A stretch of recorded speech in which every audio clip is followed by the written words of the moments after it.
Medical units stand by. 30 seconds to contact.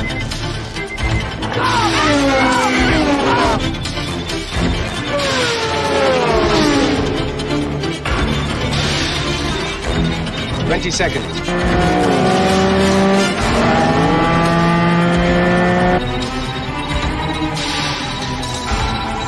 15.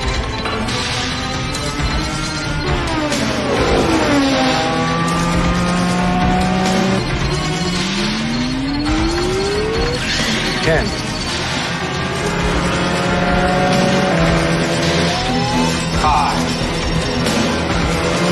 4. 3. 2.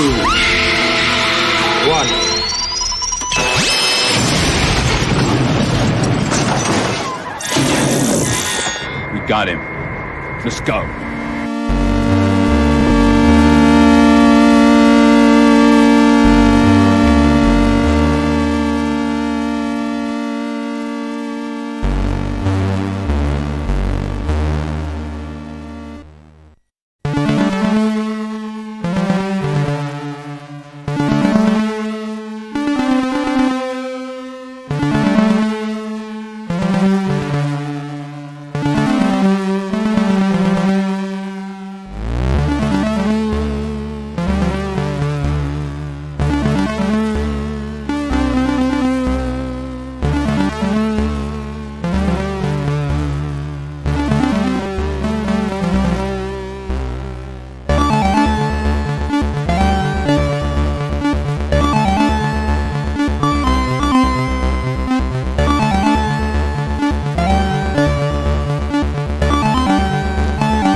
Good evening to all you art aficionados and comic book connoisseurs. Welcome to another episode 100 of Proof of Comics. I'm your host, Frédéric Guimont, and this is your Proof of Comics episode.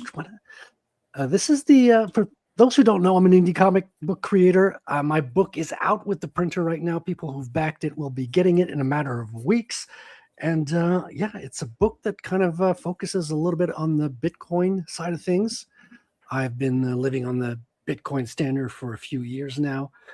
And I thought it'd be an interesting idea to get a story out there so people can have an idea of what kind of a world that is. You know, it's not just about the money. It's about transforming the world and the financial system we're living in. But that's not the topic of tonight. Let me focus quickly on... because we're going to be promoting a new comic tonight. We've got a guest I've been trying to get on for many, many weeks, and he's been trying to evade me, but we finally cornered him, and we've got him tonight, and he ain't going nowhere. So we're looking at his art right now. He's doing some live art for us tonight, which is greatly appreciated. We got Patrick in the chat. Patrick, I'd appreciate it if you didn't watch this episode. I've been saying nice things about writers. I don't want you to get ideas that. Yeah, he's going to get a bigger head. Yeah, right. I know. I've been trying to keep him in check, but I do have a strong appreciation for writers. And now we're on the 100th episode. I'm going to switch things up a little bit. I'm going to stop making fun of writers. You know, you got to change it a little bit every couple of years. I appreciate that. You got plenty of other things to make fun of me for. We got Tenkage in the chat as well. Nice to see you, Tenkage. Always a pleasure. And of course, Adam Weber was topping off the show, raising the Canadian flag before we get, turned into a 51st state, I guess we'll have to do. Patty says, congratulations on 100 episodes. Thank you. Thank you very much, man. Congratulations, Frederick. This is awesome. Episode 100. Man. I am so excited for this that I shaved my back tonight. Oh, yeah. Wait, you were not shaving your back before the other episodes? No, you have to wait till I can only handle one grooming issue per episode. Yeah. And we got Scribe as well. Gentlemen, if you want to join the conversation, you've got the link in the chat, on the Twitters. But let's quickly go down the panel and say hello to everybody before we get to tonight's topic, because we're going to be promoting Nick's comic tonight, and I want to go through everybody before we dive into that straight up. So first of all, Wrangler, my regular co-host, as always. A Thanks for whole coming on, lot of man. hola. How are you, and what you been up to, man? How you been? Well, I've been editing, going through and doing another edit of my manuscript, and I'm a few chapters in, going to over it again. And hot on my heels is my developmental editor, Gino, aka King Bob, who is turning my manuscript red with all the mistakes he's finding. So, but Yeah. I should be able to slide through that manuscript a little quicker now with my nice, slick, smooth back. I'm getting pictures here that Yeah. wanted. I just wanted to look good for this episode. All right. Well, that's good. That's good. Patty says, "Hail, my brother Rosario." They're just grazing each other in the chat. We got Billy Bob is with us tonight. What an honor, man! Haven't seen you in a bit. How you doing, man? What's up? Kaplow. Don't hog the conversation tonight. You just start talking and you won't stop. You say the same thing twice. That's right. It's hard to get you under control, Mm-hmm. So what you been up to, man? A couple weeks I went up to Clarksville to remove shrapnel from my airbag. Yeah, your car got recalled. It's one of those things where it's one of those features that it was recalled like over a year ago. I just finally went up there. At least you didn't have need. I hope you didn't have any. But wait, a year ago. Okay, so it wasn't recalled. So you had the shrapnel when I was a passenger in your car, like in 24. Is it the same car? The what? Repeat that. Is it the same car that I got into in 2024? Yes. Yes. Well, if you would have a bumper and the airbag would have come out, I would have been hit with shrapnel. Oh yeah, we would have been dead. Wow. If only. We came so No, close, neither. folks. You see how special this episode is feeling already? we could have both been dead already by now. Just one hit of the bumper. But here's the thing: I'm a good driver. You were safe. Like I've never been in an accident. Yeah. Like Rain. Good luck, right? everybody else. I'm a good driver. Yeah. Haven't heard that before. Good to I have used to you drive here with a us, car Billy. with barely any headlights. Okay, you were safe. You're fine. Yeah. But that, and then I also bought Akira. It was at Walmart for like, I think it was $18 tax and all, and it's a 4K Blu-ray disc and the Blu-ray one with it. Love it. That was the movie I used to watch on repeat when I was learning to draw, like from 16 years of age to maybe 20. I had that on a VHS tape and just like I would, when it'd be done, I'd rewind it, go up to the bathroom, come back down, play it again. I think I'd have like my favorite music playing, Akira on the screen, and I'd just be drawing at the art table. That was kind of my formula back then. So I only picked it up because there wasn't no Deadwood. Oh, What do you mean no That's Deadwood? to buy. And I said, "Fuck it, I'll buy that." I don't follow. What do you mean? Deadwood. Never watched the show. Oh Nick Sang? no! I don't know that. I don't know Deadwood. Were I you am there when I did the September. Ghost? Yeah, you were there when we did the Ghost of the Badlands. Yeah. You remember the opening I did, and where I overlaid Razor Fist and George Alexander Oh, okay. and stuff? Yeah, that was from Deadwood. That scene. Oh, yeah. I need to watch that. That sounds with good. Blue. I got Otter to watch it. He loves it. It's a great show. Yeah, Otter is streaming right now. He's playing some old retro Super Nintendo games. He's might join us later if Nice. time permits. Readout says, I ask how I ended up associated with certain comic creators, and then I find my email filled one day with reminders about upcoming Kickstarters for comics I apparently backed. Fun times. Welcome to my world, Readout. And it's what happens when you hang out with unsavory comic book artists. Oh my god. Walmart is a cursed place. It is. It Yeah. is. And welcome to Chris Fisk, man. How you doing? How you been, man? Oh, thanks, man. Yeah, been okay, more or less. We got was Aaron released his trailer for Immortal Rising book 3 this week, and yeah, that was a fun project, dude. That was basically Jose sent Aaron a bunch of images that were animated, and then he went through and made like a song based off of War Pigs, and then did the narration and stuff. And then I ran it through basically all incidental sound effects and did like the boilerplates and all the fun post-production stuff. Oh, And, sweet, dude. We're going to have to watch that tonight. Oh, Remind me yeah. later in the stream. We're going to pick it up and we're going to watch it.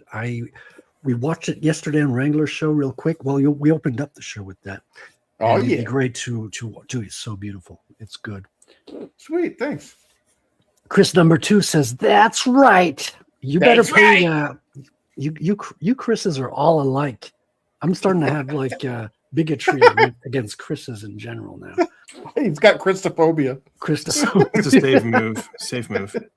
Well, you can't take any chances. You can't be tolerant nowadays. It's a suicidal. Only way to be attitude. sure. Nuke him for morbid. Yeah.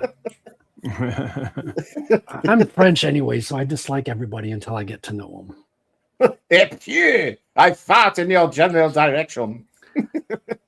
And did Will lose Will? Oh. Hold on, Will, you're there? Oh, we lost What you. is Man. happening?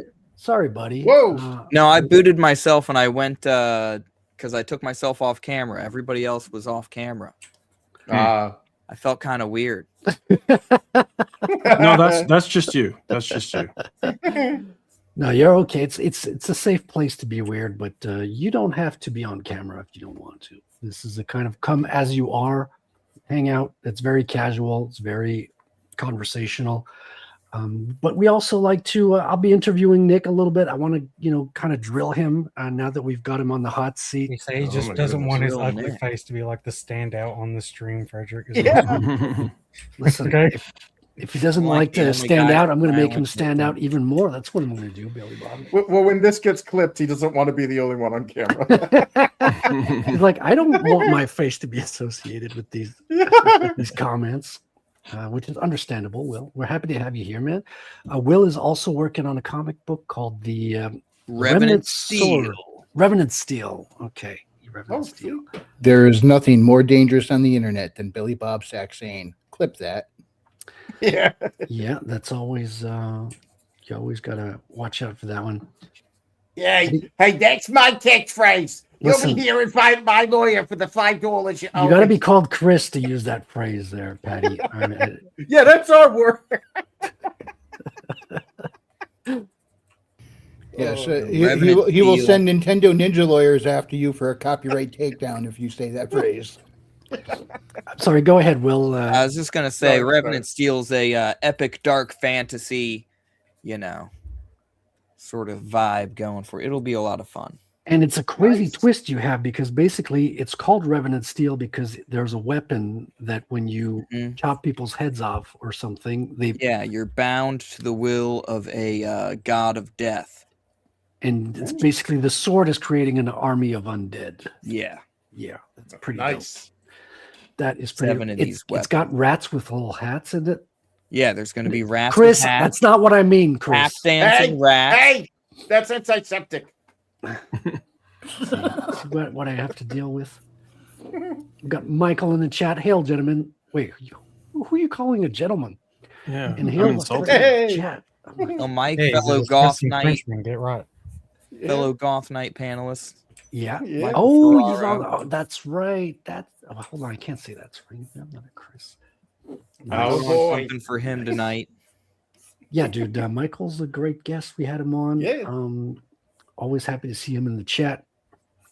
And let's get down to the man of the hour, Mr. Nik Axe. I'm happy to have you here, Nick. Welcome to the show, first of all. We've chatted a little bit on and off, and I'm happy to have you here, first of all. Thanks, man. It's great to be here. Yeah. So let's start off with what you're working on tonight and what book you're working on, and we can maybe work backwards from that if you want. Oh, sure, yeah. I mean, I don't know, like with Comicsgate and everything. I was kind of around like back in like when Zach was doing videos like way back in the beginning, and I was sort of like a fly on the wall, didn't really say much to anybody. And then like this RJ guy was doing this comic called Valiant Heroes, and he's got a YouTube channel. You should follow him. He talks like pretty highbrow stuff about like, you know, the idea of like virtue, like the virtues back in like, you know, Roman times and such like that. And I just reached out and I said, you know, I like what you you know, I like what you're putting down, like what you're talking about. It's pretty darn cool. You know, what maybe I could do some work for you, like some art or something like that. And then he's like, hey, you know, do some covers. I'm like, okay, that sounds cool. So I started doing covers like right away for the guy. Sweet, man. Covers are the best. Yeah, totally. I mean, spend a lot of time on them. Kind of, you try do your best to get noticed with a cover. You know what I mean? Like you just sort of try to do it strategically. So, you know, I did that for him, and he liked it. And then he got me to do another one, and he got me to do another one. And then he asked me about like, hey, could you do pages? And I'm like, well, you know, my background's kind of animation, but I mean, I could try. I don't know if I could like, you know, do it. Like, let's give it a shot. And so Crom the Destroyer is the book that like I started working on for him. There was another artist that was involved, and I guess initially it was like I was only supposed to do like one chapter, which was like 24 pages. There's 3 chapters, and each are like 24 pages. So he's like, you know, could you do one? I'm like, yeah, sure. And then all of a sudden, the other artist also backed out. So I was doing basically almost everything. And so now I think I'm doing like all but 16 pages of a 72 or 74 page book. And this is like, I've never done anything this size, guys. Like never. I mean, it's a little bit daunting. If he had asked me to do it, like all those pages, initially, I don't know if I'd say yes. I mean, there's just so much going on. But yeah, so Crom the Destroyer is essentially the book that I'm working on at present.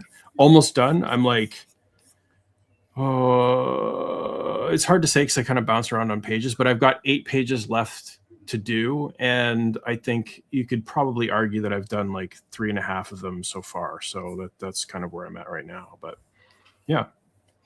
Nice. And when you say you're bouncing around, are you doing them kind of out of order? I hear that different people have kind of different strategies. I kind of did my book from page 1 to page 24, but other people have kind of been like folks starting with, I know some people like to start with the beginning and ending and maybe some of the highlights of the story, and then kind of finish out with the stuff that kind of fluffs around there. Is that your approach? What I like to start by just sitting on the couch and doing absolutely nothing for like the first 3 hours of my day and slack off and be, you know, yeah, like I don't know until the pressure starts to boil, right. Yeah, bit, exactly. It's like gun to your head. No, I don't know. I don't know that I've really got like a system worked out yet, to be honest. Like I'm still kind of new at this. You know, in the animation industry it was a little bit different comics than comics, so I'm still a noob like learning this stuff. And you know, I want to do it well, so what I'm doing often is just like trying different techniques out. So I haven't really landed on something that is like sort of consistent. Just because I come across like how many tutorials and shit are out there now. Like you're finding like all this great material on like how to accomplish like almost anything, and you're just like, oh my god, I got to try that. There's just too much to know. So if I see something cool, I'll give it a shot. Like I'm pretty open-minded to this stuff. Like I'm not set in my ways. Like my influences are pretty broad as well. Like everything from anime to manga to, you know, European comics. I absolutely love European comics. So I'm really, you love European comics? Absolutely. It's the same book. All right. We're gonna have to invite him back on again. Yeah, yeah, that's cool, man. But I'm not going to take your word for it, Nick. I'm going to grill you and ask you which ones, and you can't say Moebius or the Incal because that's too easy. You gotta drop some titles on me. I would say Siegfried. Siegfried. Oh, the cat heads. No, that's Black Sad. Black Sad's absolutely fantastic, beautiful, done by a Disney animator that did in Paris. I believe they opened up a studio for like Disney, and Glenn Keane. For those who don't know, he's the animator. Like he was one of the lead animators at Disney for a pretty long time. He's animated pretty much every character you love. Like he's animated Aladdin for the movie Aladdin, Beast for Beauty and the Beast, Tarzan. He animated Tarzan. Like he was like the absolute top animator at Disney for a very long time. He went to Paris, started the studio. Disney, basically let him start the studio. He wanted to live in Paris, and he built this little studio with like these exceptionally talented French artists. And one of them ended up doing Black Sad, and Black Sad is like just an incredible book. Like it's huge. And you sure put me in my place, trying to call you out, and you're the one who ends up calling me out. Oh, dude, yeah, no, I'm all into this stuff, yeah, for sure. No, other ones that Siegfried is an adaptation. It's an adaptation of the opera, right? So Song Saga. It's a 3-book hardcover set. It's beautiful, like unbelievably beautiful. Alex Alice is the artist, and I think that they had like some intention of doing some sort of like film or something with it if they could have found the funding, because there's a lot of like beautiful concept art and stuff like that is basically feature film quality that's in each tome. So it is just an unbelievable book. Anybody who loves comics should absolutely own those. They're just incredible. Yeah, I know I've seen the title before, but I'll have to look and grab one of those. It's based off of so the operas are based off of Snorri Sturluson's Song Saga, and Siegfried and the Dragon. Like I want to see how they're going to do that scene where he hides in the crevice and guts the dragon. Oh, you're looking. It's a treat, dude. It's a treat. I'm gonna tell you. Yeah. You're. I wish I was you experiencing it for the first time. Yeah. No. It's a fantastic book, guys. It really is. Oh, now I can't wait. What is it? Yeah, I'm gonna put it on my list now. I'm gonna get. Is it translated in English as well? Yeah, absolutely. I've got them. Yeah. I want to get James to look at look at it as well, because James has been doing a lot of reviews. He's probably going to hop on midstream and give us a review. Okay. And he's been struggling with. He's been getting a lot of bad endings and bad writing lately, so we're trying to look for those really sweet 10 out of 10 books, because we know they're out there, but it's hard to. Yeah, it's like anything, right? Like you got to search. 90% of everything's pretty much passable. You don't really care about it. Another one is Castle in the Stars. Same artist as Siegfried, Alex Alice. Now it's a little bit more geared. I don't want to say towards kids, but like a slightly younger audience. Like Siegfried is pretty hardcore, right? Whereas Castle in the Stars is very soft pastel colors. It's kind of like imagine. I'm trying to think of the name of the genre. I guess you could say it's sort of it's not steampunk. I can't say it's steampunk. That's not it.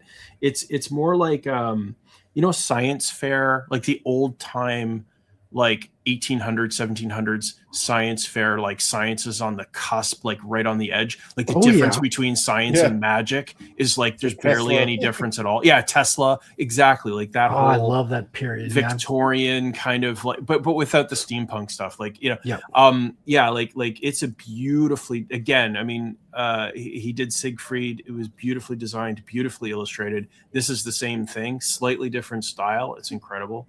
Absolutely love that as well. This stream is starting to get expensive for me already. Yeah. I know. Yeah. I'm trying to think like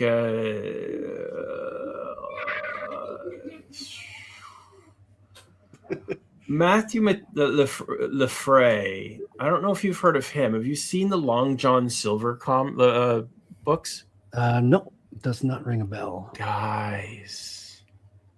Long John Silver. That's the pirate comic book? It's the pirate. Yeah. Yes. Oh, yeah. And I think there's only 4 volumes out. And however, he's done a spin-off book when Long John Silver was young. So he's got four books for Long John Silver as like, a full-on, kind of the villain that he is. And then he's got 2, I believe he only has 2 out right now for it's called Raven. And it's basically him when he's younger. Incredibly illustrated. Okay, not only is it incredibly illustrated, but his inking is have you seen Panosian lately? Dan Panosian? Like some of the stuff that he's been producing? I don't know Panosian. Oh, he's on he's on X. I mean, he's been around for forever. He's back in the Image days, but this is one of those Image guys that sort of broke off and became like absolutely undeniably incredible. If you look at his stuff, just go on, I think it's like at Urban Barbarian or something like that on X, and just go to his go to the photos tab or images tab or whatever it is. Check that shit out. Like that is that like unbelievably incredible. I look at what Panosian's doing, and I know he's being influenced by like a bunch of different artists and stuff, but the Long John Silver books by Lefray, French artist, like incredible artist.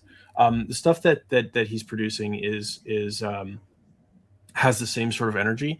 What I love about it is it's pure comics, like in the sense that a lot of people today, because of digital, are doing some fancy footwork with digital, and that's cool. Like I enjoy that stuff, like Jorge Jimenez and stuff like that on like Superman and Batman and stuff. Looks cool. I like it. But there's some of these like old school European guys that are just like elbow dropping the planet with like what they're doing. Yeah. And there's no Lefray, yeah, exactly. You look at like Lefray's posted like a couple of, so this is Panosian here. Yeah. Like this stuff is like, look at that. It's incredible. So he's doing a real mix of like, I don't know what I swear he inks everything with a chainsaw. It looks so fucking cool to me. I love, dude, the sculpting of the faces and the chins and the. Well, he does the coloring for all of his covers as well. So he's planning shit. He's planning shit out when he's like drawing the first line on like how he's going to render it in color, like with digital. So this is digital because it's got that. No. Look. It's fully that's real. But right. he scans it in and then he colors it himself. And so that he's got that plan like right from the start because it looks so incredible by the time he's done. Yeah. Like that is like years and years and years of practice. But back to the I mean Panosian's American, but the Long John Silver stuff by Mathieu Lefray is impeccable. It is unbelievable. And he's not just an incredible comic book artist. He's also an incredible painter as well. So if you look at, he actually might have an X. I might actually be following him. Let me see if I can find his yeah, do it, man. This is good stuff. For sure. We're seeing more and more influences from across the pond, European comics and Japanese as well. Yep. They're all cross-pollinating. Like even the French, I could tell they're inspired by the Americans with more action poses, more interesting panel layouts, because they used to be pretty strict and pretty rigid. I mean, we were talking with John Colton a couple of weeks ago, and he's working with an Italian artist who felt a little bit hand-tied in Europe. Because in Europe, you've got like stricter, panel layouts. You don't have the same freedom, I think, as you do in America. And but the same thing, like you take inspiration. Obviously, the Japanese are crazy, like full out action, like you can feel the characters jumping off the page with anime, but at the same time, anime's got maybe 4 or 5 panels max on a page. It's a very different page construction. Whereas Europeans are working like, dude, it's almost twice the page size as well. Because Americans somewhere in the middle, but the Europeans they used to work on 2 different pages as well. And they cut them up and then they put them together on the page. Oh, you got something to shit. Hold on there. Ooh. You got one of those vertical monitors. Oh, yeah. Oh, dude. Oh, nice. This is not a typical shot you see on a cover. Like the back of the character's head and all that. It takes a lot of gutso, man, to put that there with the ambiance and the kind of the anticipation of who the character is. There we go. I love it. Oh, look at that. Yeah. Oh, yeah. It feels very European. Oh, yeah, that right there. And that. So this stuff is really and let me see if I can find some incredible pages. Like there's just here we go. He says, let me see if I can find incredible pages. Just go through an entire wall of wonder. Yeah. Start at the beginning. Yeah, that's hardcore. The one at the bottom there is just very intense. That ship silhouette there is very strong. Yeah, it's One-Eyed Willie's. Totally. I was just thinking of the Goonies. Totally. The shadow work was pretty good too. Yeah. No, it is like here, look at this. Let's this one here. Give that one a shot. Voila. Look at this painting. He does the paintings as well. Wow. So that's the cover, unbelievable. Bottle of rum. Hold on, let me bring James in. Oops, you already brought him in. Sorry there. Hey, James, how you doing, man? We're looking at some pretty sick European art, and we got some books to recommend. What was it, Siegfried? Yeah, the one. We're gonna get you to read Siegfried, James. Okay, I hope the translation doesn't suck. No, it's good. It's good. It's better than your audio, I'm sure. Yeah, you got a little roboting. Let me double check my audio then. No, you're good. No, it was just coming roboting on. a little. Yeah, roboted a little bit on when you appeared. I just noticed something. His form is different when he inks versus when he paints. Mm-hmm. Yeah, I mean he's thinking in shapes with painting, and then he's thinking in line with his inking, or with his painting, and then he's thinking in line with his inking. He's just got such energy with his line, and that's one of the things that I've noticed about the Europeans is that they're not really going for perfect, they're going for energy, they're going for vibrance. You know what I mean? They're going for movement, and I love that because of my animation background. You look at a lot of the North American stuff. I love that too, right? Obviously. But a lot of it's like scritchy scratchy, or it's like super clean, or it's hitting edges or turning sharply, stuff like that. And it has its own kind of energy, but I find that often the North American stuff, the energy is sort of dissipated because it's sort of omnidirectional. Whereas like when you look at these guys, when they're doing a figure or something like that, they let me see if I can when they're doing a figure, like they can capture like sort of the movement. Let's see if I can find one here what I'm talking about. But like if the character is all the energy here, I don't know if you can see my mouse, but like all the energy here, everything is moving.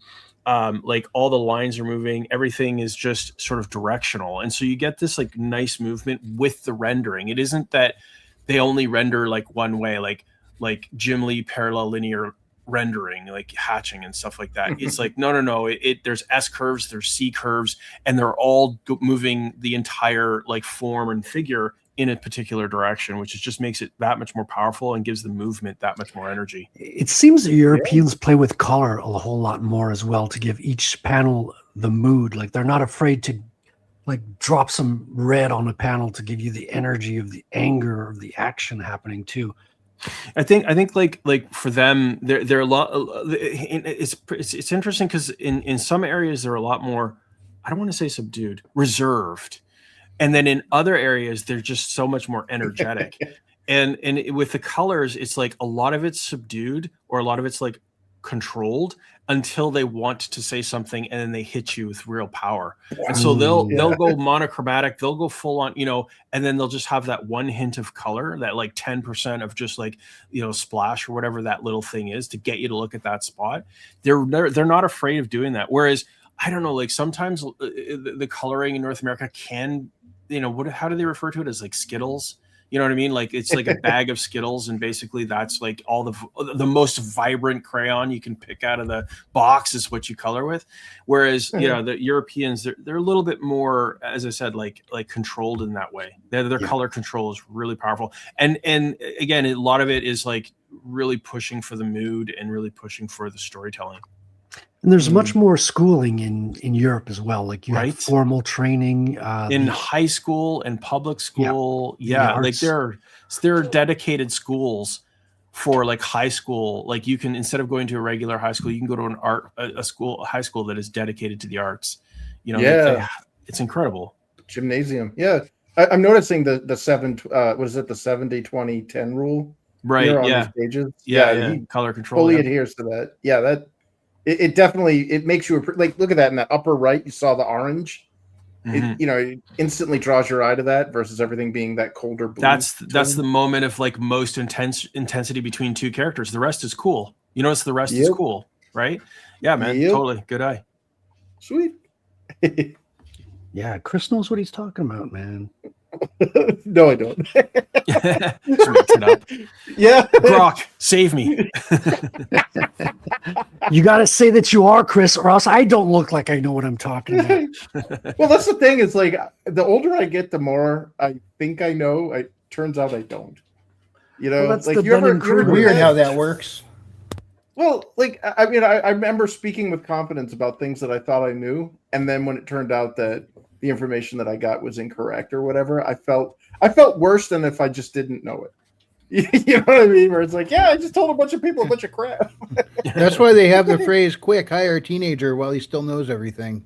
Yeah. Man, I'm looking forward to Siegfried. Okay, there it is. See that, James, this is the series we should get into. I'll pick up the French versions and you can get the English versions. And we can do Is that before or after you review John Tiffany? I gotta finish that one. Yeah. Okay. Mustn't be that good of a comic. Everybody. No, it's just I'm not that good of a reader. Everybody, a moment of silence. And just these first few pages, there's no dialogue, so you don't have to read anything. I'm just going to flip through these first few pages, and you guys are going to just drink it in. Watch how cinematic this is.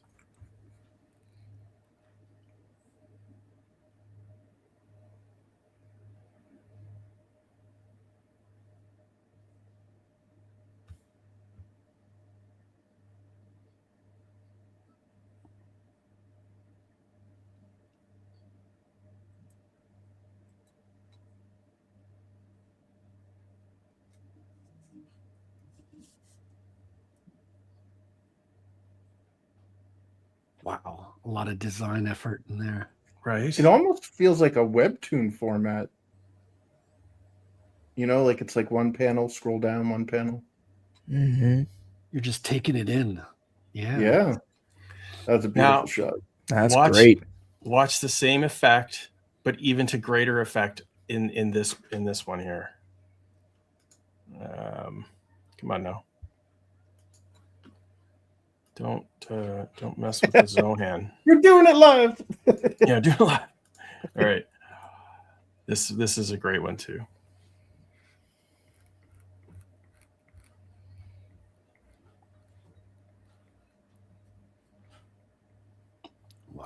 It's a monochrome introduction. With a lot of nature gives you insights into the world you're supposed to be that you're being pulled into. Well, that looks like familiar sight. This is Well, I live in New England, so you got the subliminal onomatopoeia that says crack, so you get hooked on this just like crack.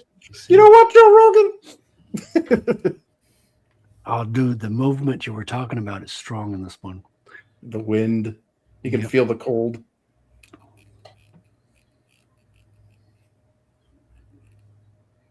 Oh, is that Gungnir?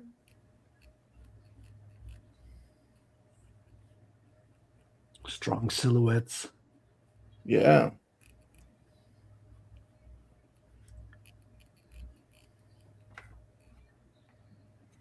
That's an incredible amount of panels as well. Can you go back one page real quick? It's like 1, 2, 3, 4, 5, 6, 7, 8, 9, 10, 11. Okay, it's not so bad. That's that quick action cutting through the middle of the page. Yeah, Really does. You can get a lot of images with that composition. Well, yeah, that he's leveraging the paneling to basically heighten the intensity and the speed. Mm-hmm. Like that's a cool thing to temporally adjust your comic based on the size of your paneling. Tell me that shit's not like the bomb. Like, it's so incredible. It is. I'd love to see the originals to see the size, the sheer size of those. Yeah. What was it? Was it 2018 by? No, I can't remember. And they do the color. So those look like watercolors. Like they're probably doing the colors on the originals. A lot of Europeans even do the lettering on the originals. Crazy. Oh wow. Yeah, they do. Yeah. Yeah, the artist is the letterer a lot of times, and that's just another skill you learn. Mm-hmm. They just hand insert the lettering. It's not like a specialized skill like at Marvel or DC.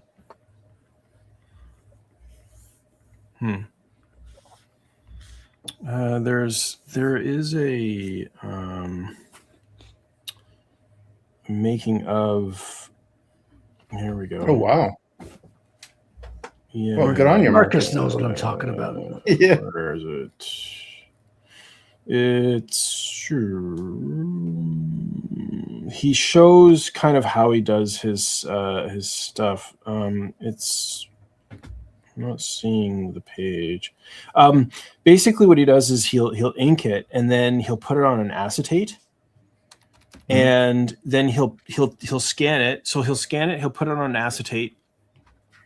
Just the inks, and then he'll with the scan he'll reduce the line work that he's done after inking it. He'll reduce it to like 10%, and then he will print that on watercolor paper. Oh, and wow! Then he'll watercolor all the colors that he wants, and he'll experiment. He might do it like 3 or 4. He might do the page 3 or 4 times. Once he's got what he wants, then he'll lay the acetate over top of the, and so he'll scan the two, or the inks are already scanned, but the acetate will just lay on top of the clear acetate with the inks on it will just lay on top of the watercolor artwork underneath. Yeah.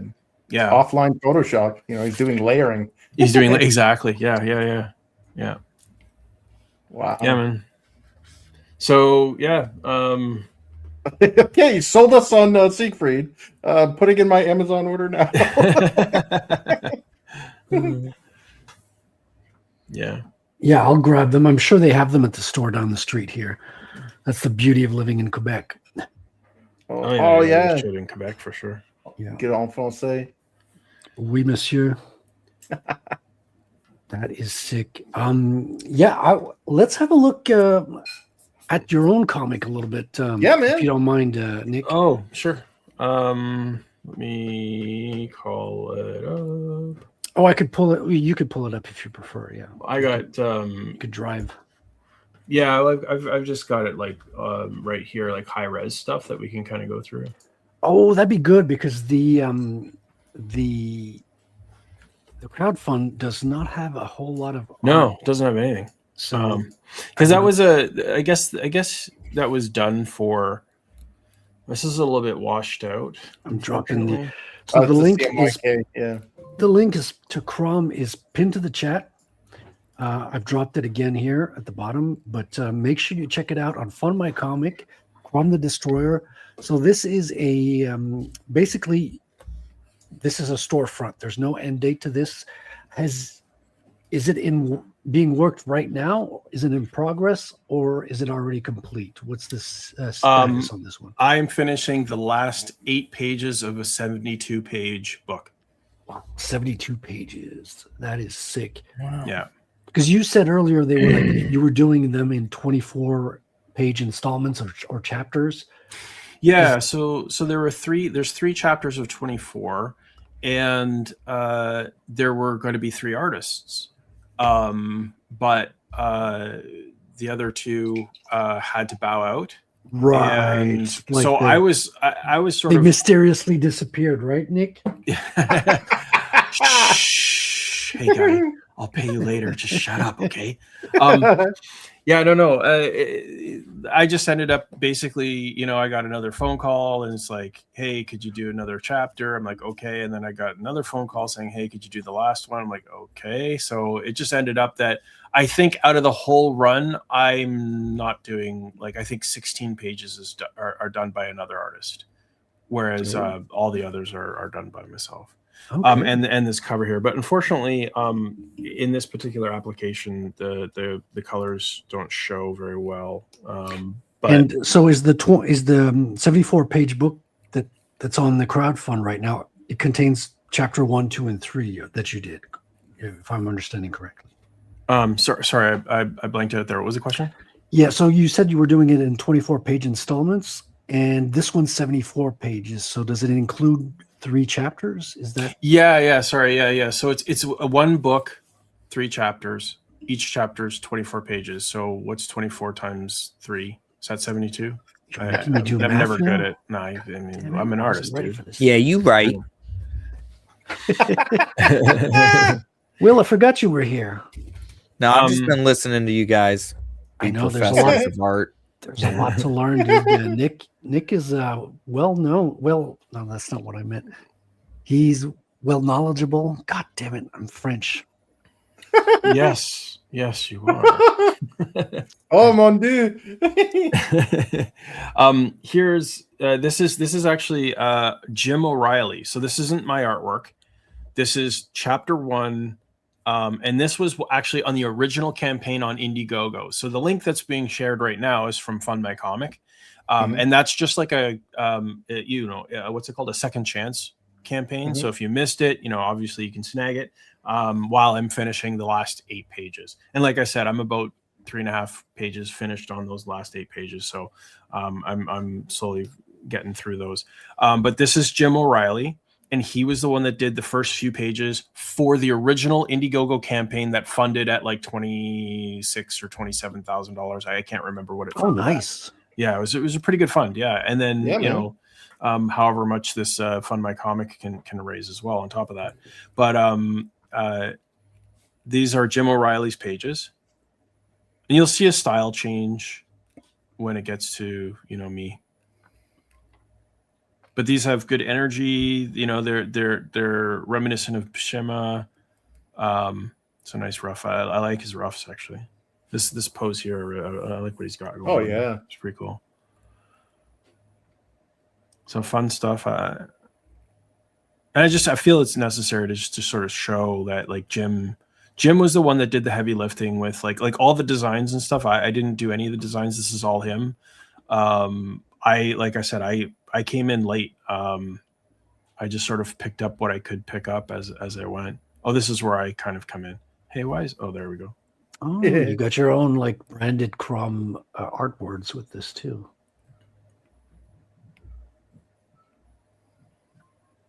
Come on. There we go. There you go.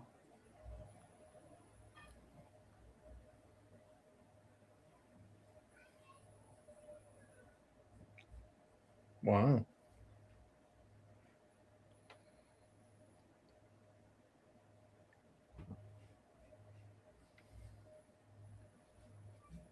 Got those Those Conan style haircuts there.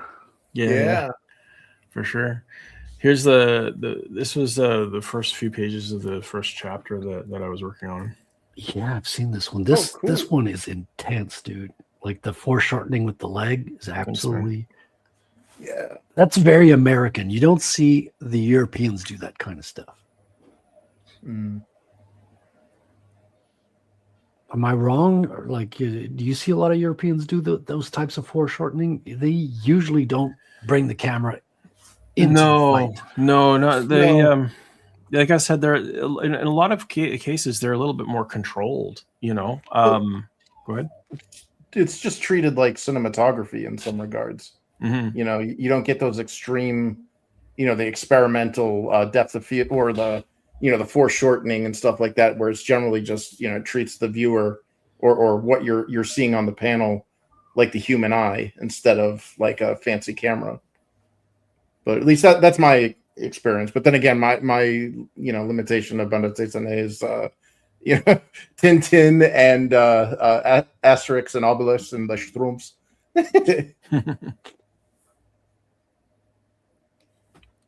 People think I'm weird when I laugh reading Tintins. It's like, how can you not laugh? It's got great humor.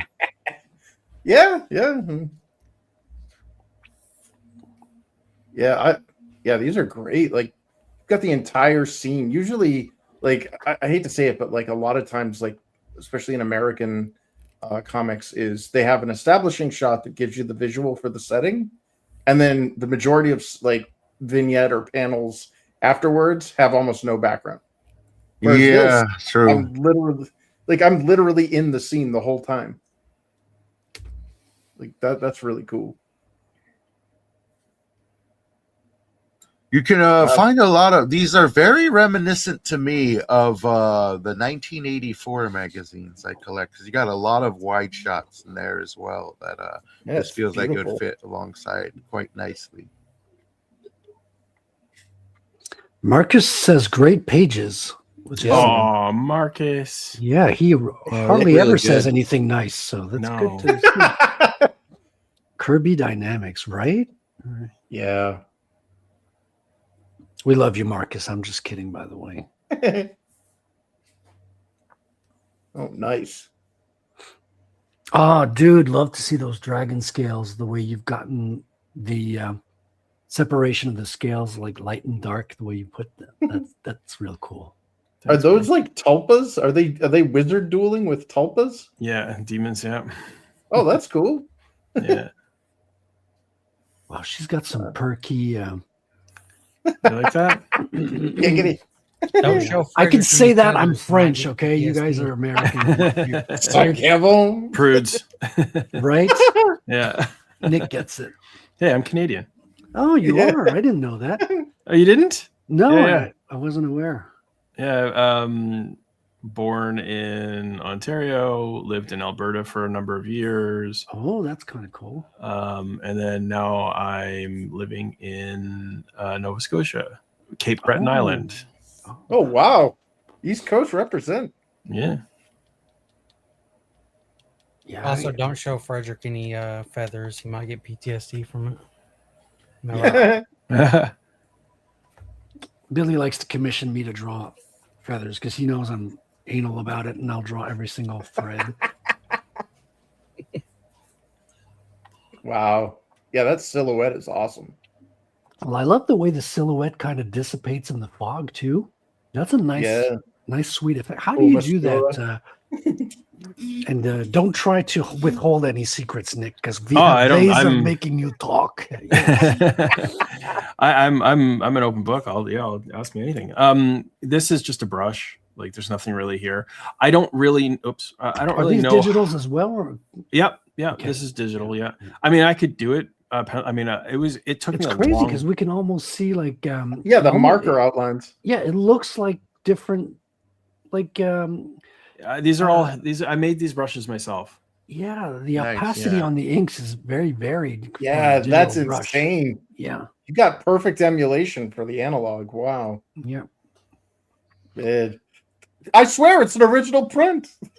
Yeah, really, right? Goes for original print prices. And That's right.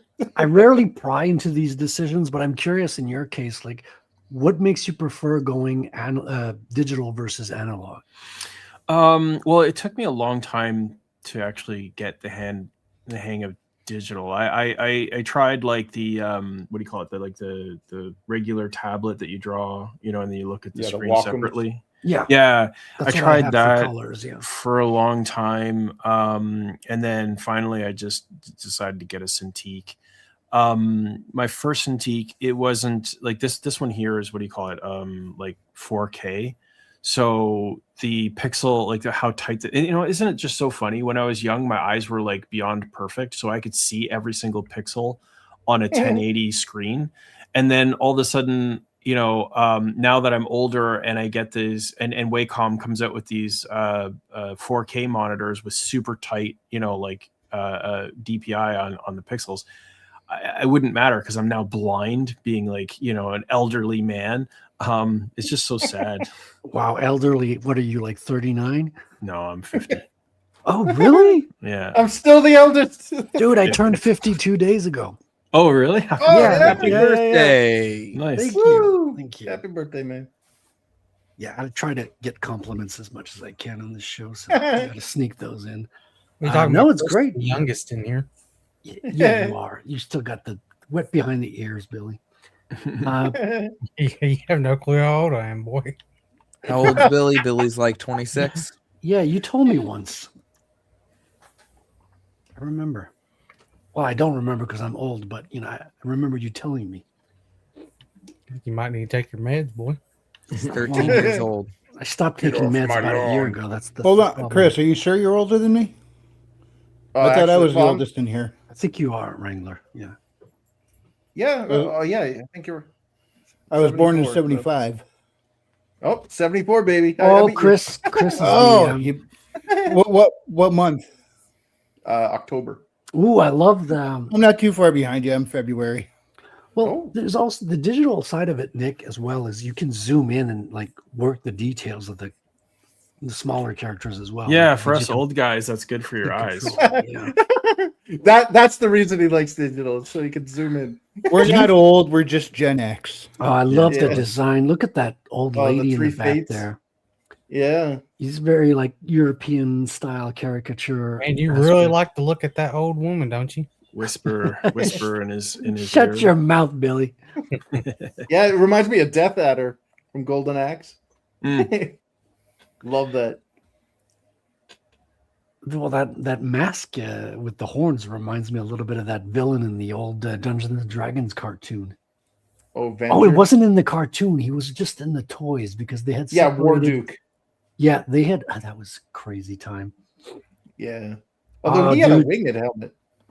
Those animals look really good. Those are bears, right? Yeah. Yep. Yeah.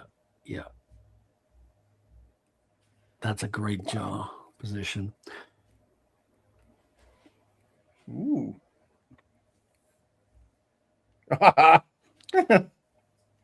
Okay, so this is Patrick. He says, "Fuck it, damn it! I missed your birthday. Happy." You did not miss my birthday, you idiot. You were on stream with me when we celebrated it. Was he drunk? You were. Yes, he was drunk. In his defense. So you were there. We all said happy birthday, Frederick, because and you were there, you silly goose. Yeah, we had Michael Jackson sing, Frederick, it's your birthday. Remember? Yeah, you were there. You remember. Marcus. People apologizing for not being there when they were there. It's almost worse. They don't remember. It's like, what were we doing then? Well, we were closing out his campaign. He has a book which I forget the name of it. What is it? River of Patrick? Blood? Yeah, thank you. Oh no, I'm sorry. I killed the joke. My bad. No, it's good because now that I'm 50, I could forget things and not even feel bad about it. I got wise words from Peter Gilmore, the artist on River of Blood. He said, once you're 50 years old and more, like you could stop caring about shit. You care about stuff a whole lot less, and you'll see it's very liberating. It's getting hard to breathe in this chat. It's like very dusty in here. What are you talking about? Get off my lawn. All of y'all combined over 200 years, by the way. Yeah. We were there, Billy. We were there 5,000 years ago. Chris, you missed your perfect chance to do that. Oh my God, it was promised 3,000 years ago. Listen, I was born when it was promised. you don't know this, but Nick was drawing barbarians back at the barbarian times. It's true. Yeah. I was observing. I've never I watched hear the his Barbarian damn times. bones creaking right now. Pretty horse. Yeah, so technically yeah. it was Sunday, but once we passed the midnight mark, that was when my birthday hit. I think you were still like in the back. Yeah, you were in the back of the Commandos green room while we started the CG After Dark, which CG After Dark is coming on soon. James, are you still here, James? I am still here. James has got a review for us. But before we get into the review, I want to have a look at the campaign page real quick and specifically the trailer. So I'm going to take you off real quick, Nick. Yeah. And I just want to say that in my youth, I was a very good swimmer. One time I had to do it for 40 days and 40 nights. That was rough. Is that a reference to something or you're just senile? I can't tell anymore. That joke is just fucking ancient. Wow. We're going to have to start dedicate this show to you have to be 40 years or over to watch this show and get any of the jokes. What is it? The AARP? Yeah, I think you might get a discount just from watching it. Country kitchen buffet's open. All right.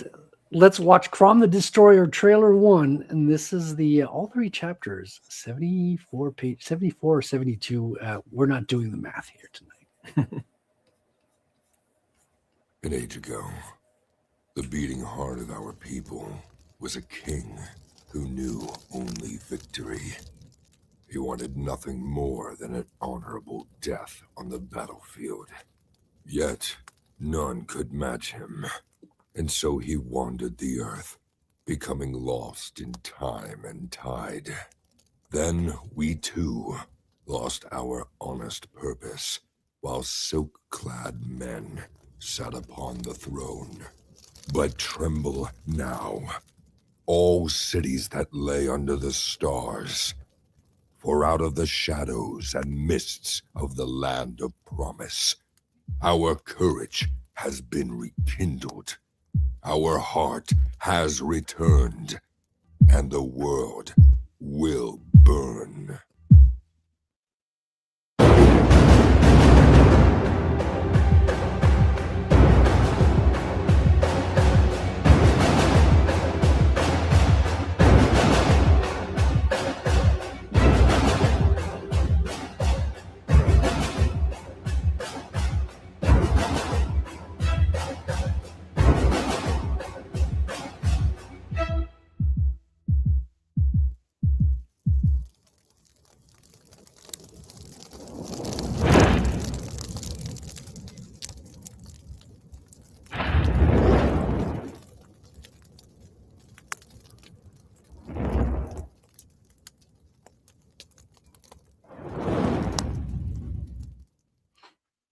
Yeah. Fantastic, man. Love to see it. Back Crom the Destroyer today. The link is in the chat. It's pinned to the top of the chat.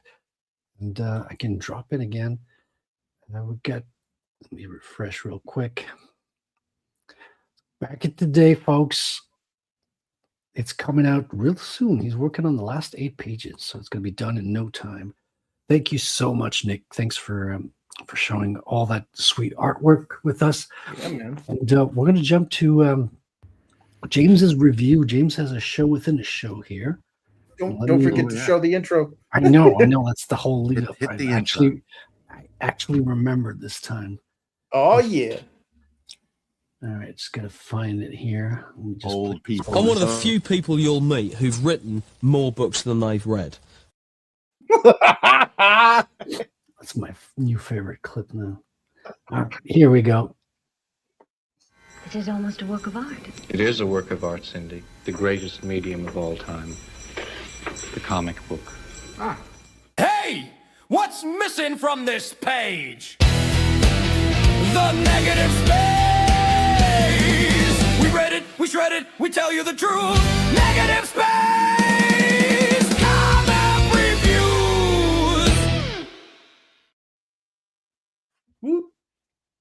Never gets old, that one. Welcome to Negative Space, a show within a show, which we are going to breeze through Warren Ellis and Jacob Burrows' Scars today, which I had for quite a while, read once, was extremely disappointed. So now I got a review show, so we're going back and giving me another reason to crack this piece of shit open. The good news is it's better than I remember, but not by much, because the stuff that really kind of kept me from taking this story seriously were just so glaring and didn't go away. Essentially, this is a black and white noir comic. Let's take a look at the first page. I actually really like this first issue. The second issue falls off a freaking cliff, but they do a lot of really. Are these pencils? I don't know. I think it's digital, because that's one of the issues I kind of have with it. Is the shadows are really soft. It looks digital. Yeah, the shadows are really soft, and they just they kind of leave this sort of plasticky texture upon the image that I just don't like. But one thing I do like generally, I think the art is quite acceptable. I would enjoy a bit more background on these close-up shots, but that's kind of why they do it. Maybe put the clouds in the background so you don't have to draw much behind there. But I do like how instantly we have the borders here. Each of them, each panel kind of gives a dream-like wave through them. So it lets you know we're kind of already seeing something in the past. This has already happened. And this is the image that comes up over and over again as, unfortunately, and I do say unfortunately, we start following two particular officers. I do like the paneling and I like the coloring here. The paneling is quite exceptional. What makes it exceptional for me is it doesn't get boring and I don't get lost. I don't wonder, am I supposed to read this panel first or that panel next? Because sometimes it's so damn easy to get lost. But what I like about this first issue is it makes a lot of promises that are not kept. The promises I love. The fact they're not kept throws me out the window. Right? It's like mystery boxes, right? It's just like it hooks you in, but they never deliver. Exactly. It starts off very visceral. Look at that cover. That's our cover. I'll go ahead and show off all the covers real quick. That's cover number 1. Each and every single one of them have this visceral nature about them that unfortunately is not really held out throughout the entire comic, because the comic in itself is a slow burn. This is a slow burn, then realizes it only has 6 issues and speeds the freak up really, really fast, and it's a bad thing. Best issue is number 1. The writing, I'll say, is acceptable, though I did find one typo on the second issue, and at the end of every single issue, there's this little blurb, or not a little blurb, but an article.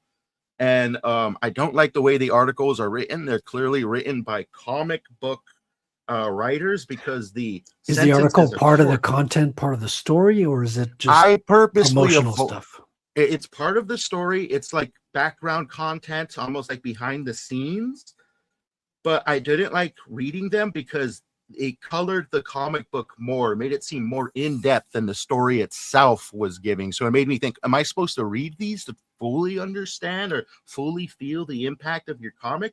Because there's a lot of stuff that, like I said, keeps me from really getting invested in this deep, visceral story. Unfortunately, I'm going to flip the page. This isn't unfortunate.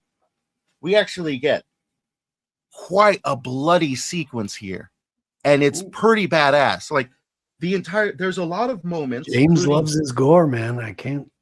I only like gore to an extent, particularly when you're going to present it on screen. Okay, I'm going to read a gory comic. It better be a good gory comic, because you're bringing the gore to me.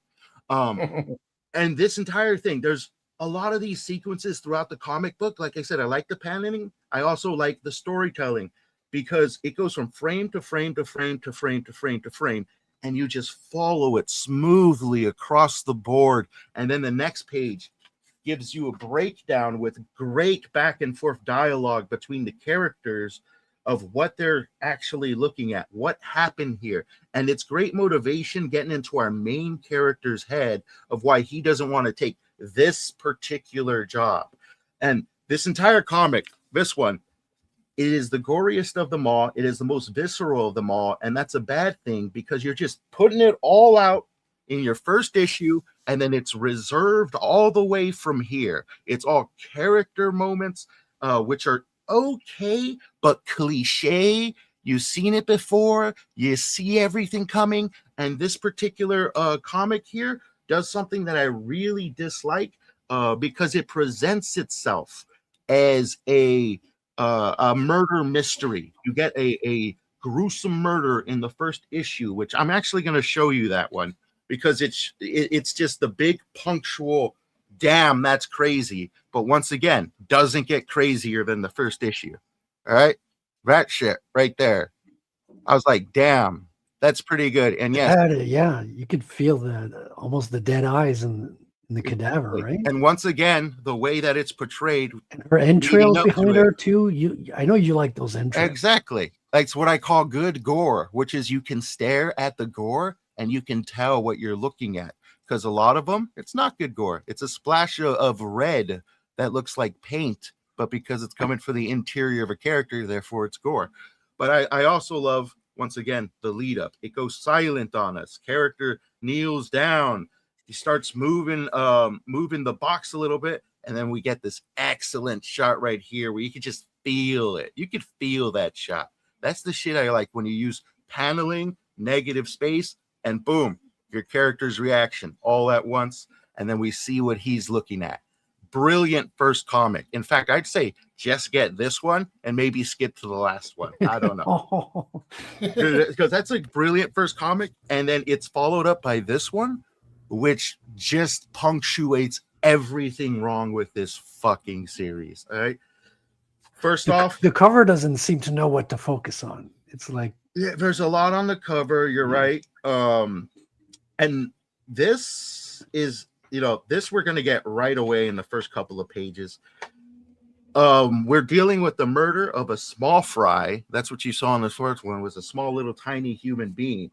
And right off the back, it falls off. Like, this page is decent. You got yourself a decent shot, somebody cleaning up blood. This is the morgue. This is where the bodies come through. But then we get introduced. There's our main character here. He's waving high. I don't see a badge in his hand at all. His hand is cut out, and the importance of the badge comes up very quickly because this guy decides to be very callous about the murder.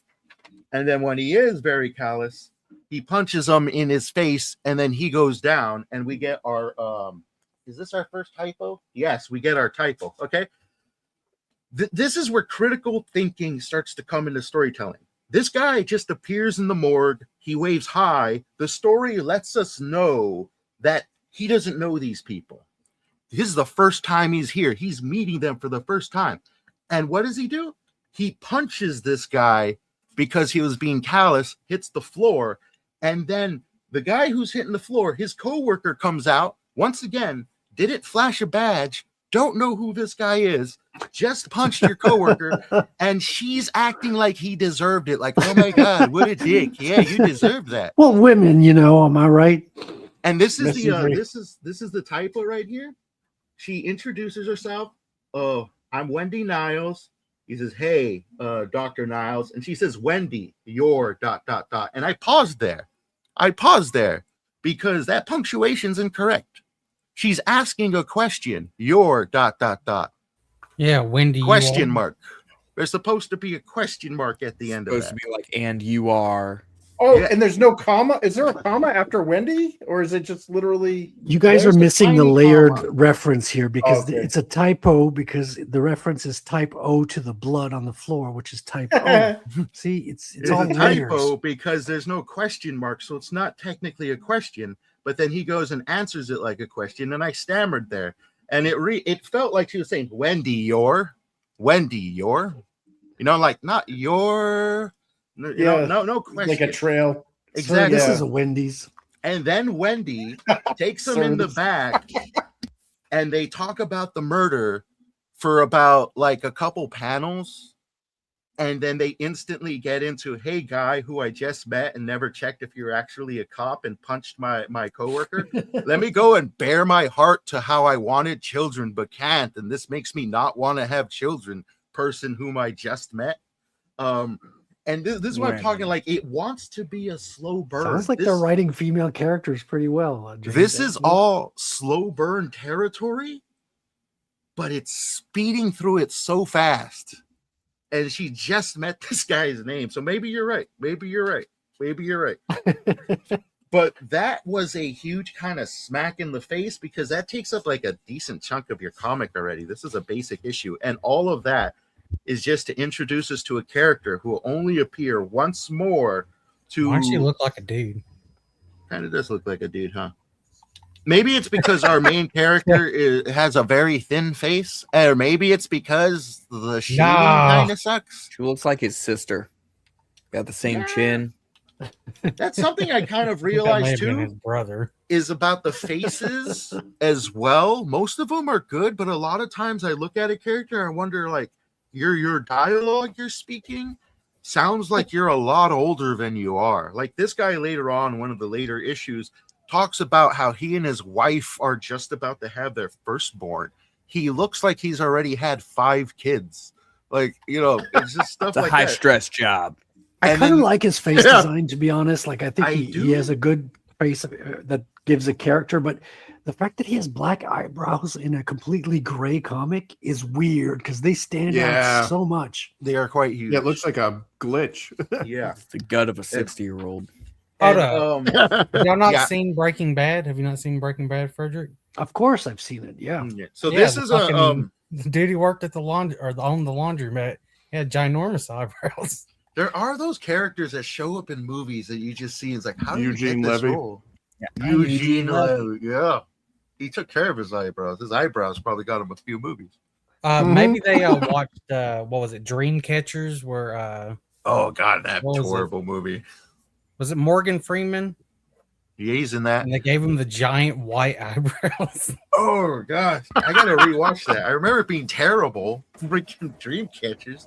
But this is something that appears over and over again, which it kind of falls underneath the, once again, lack of critical storytelling. This guy he's punching here is another cop in another precinct he doesn't belong in, and he's in an interrogation room, and he's punching him once again because he's callous towards the case.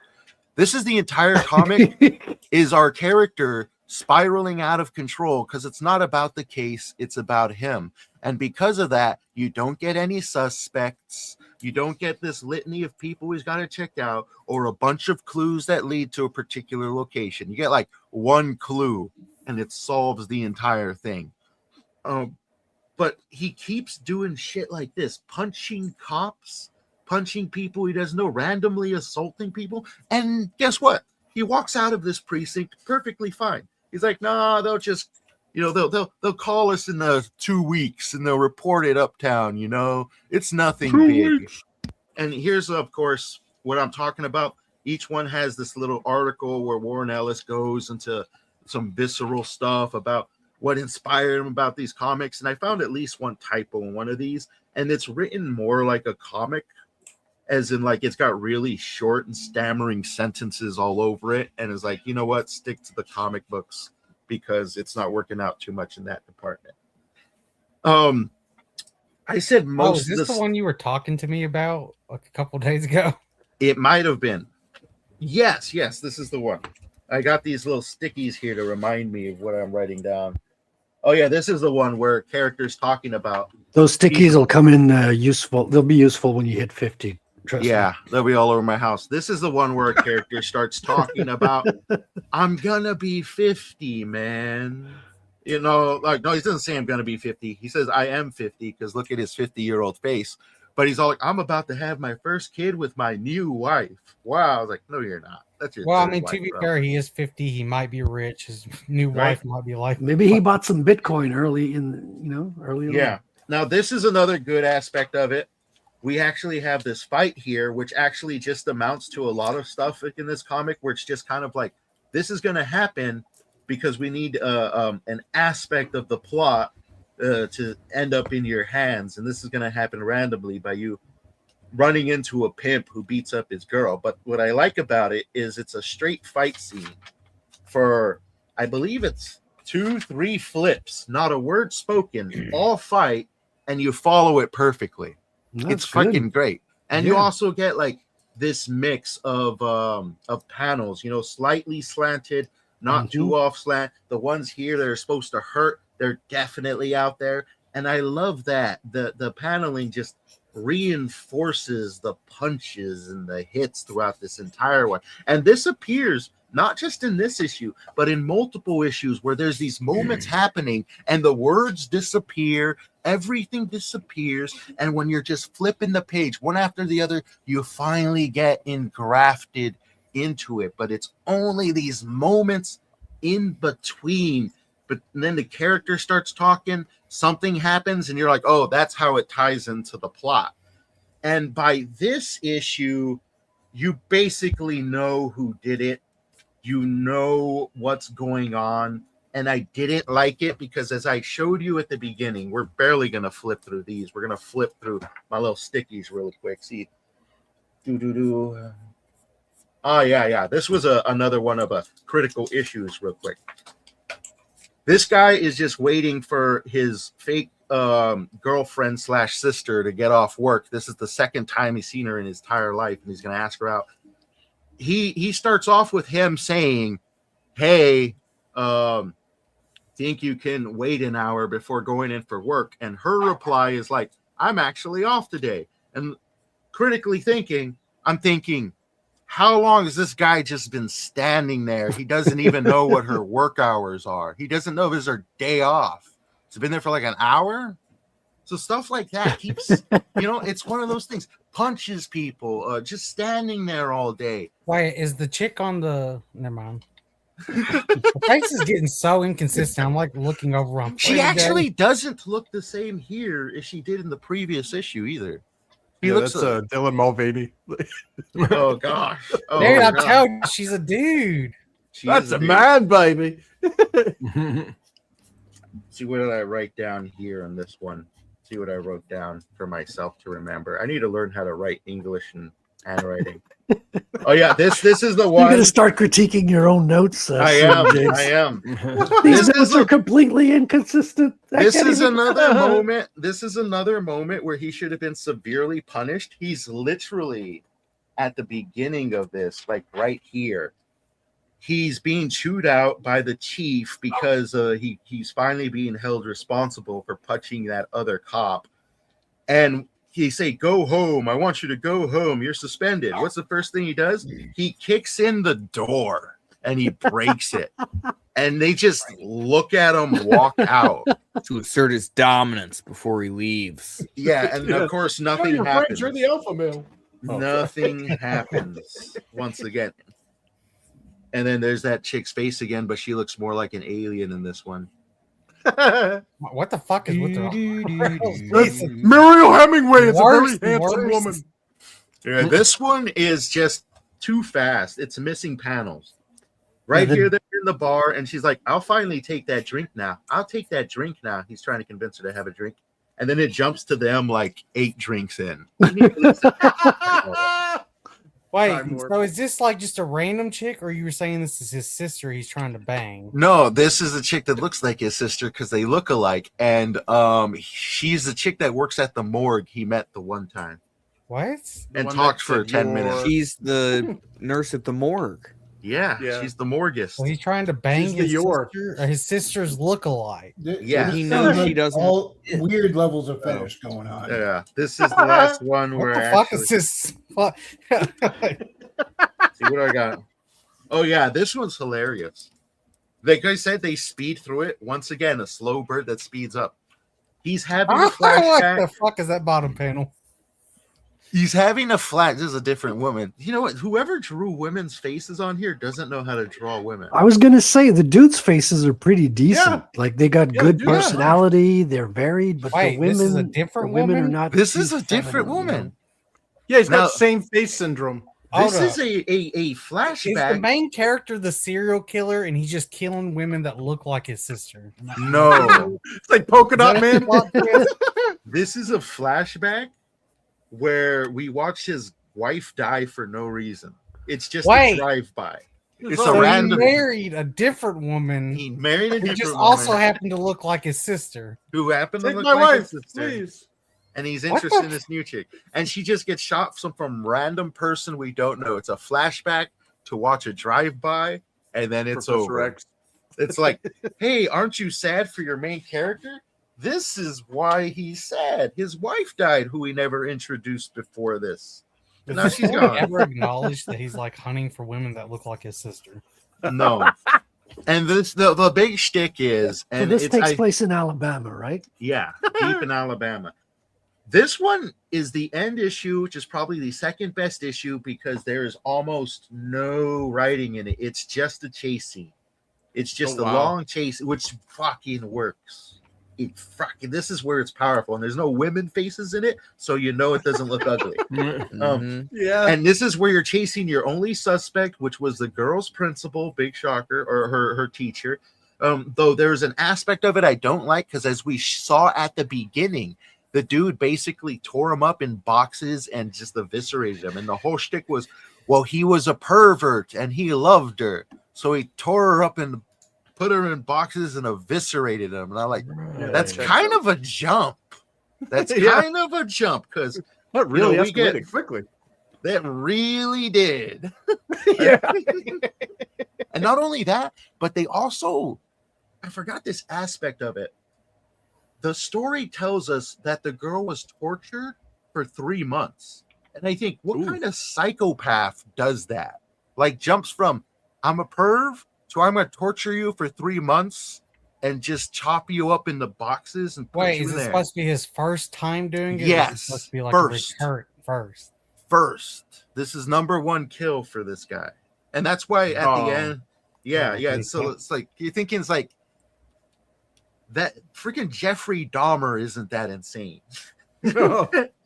So at the end, I like the panels when they have less words on them. They have great moments in between. The writing is acceptable for what it is. There's a few freaking misspells Yeah, here. it sounds and like there. the dialogue wasn't too bad, right? It Yeah, it just wasn't needed too an bad. editor.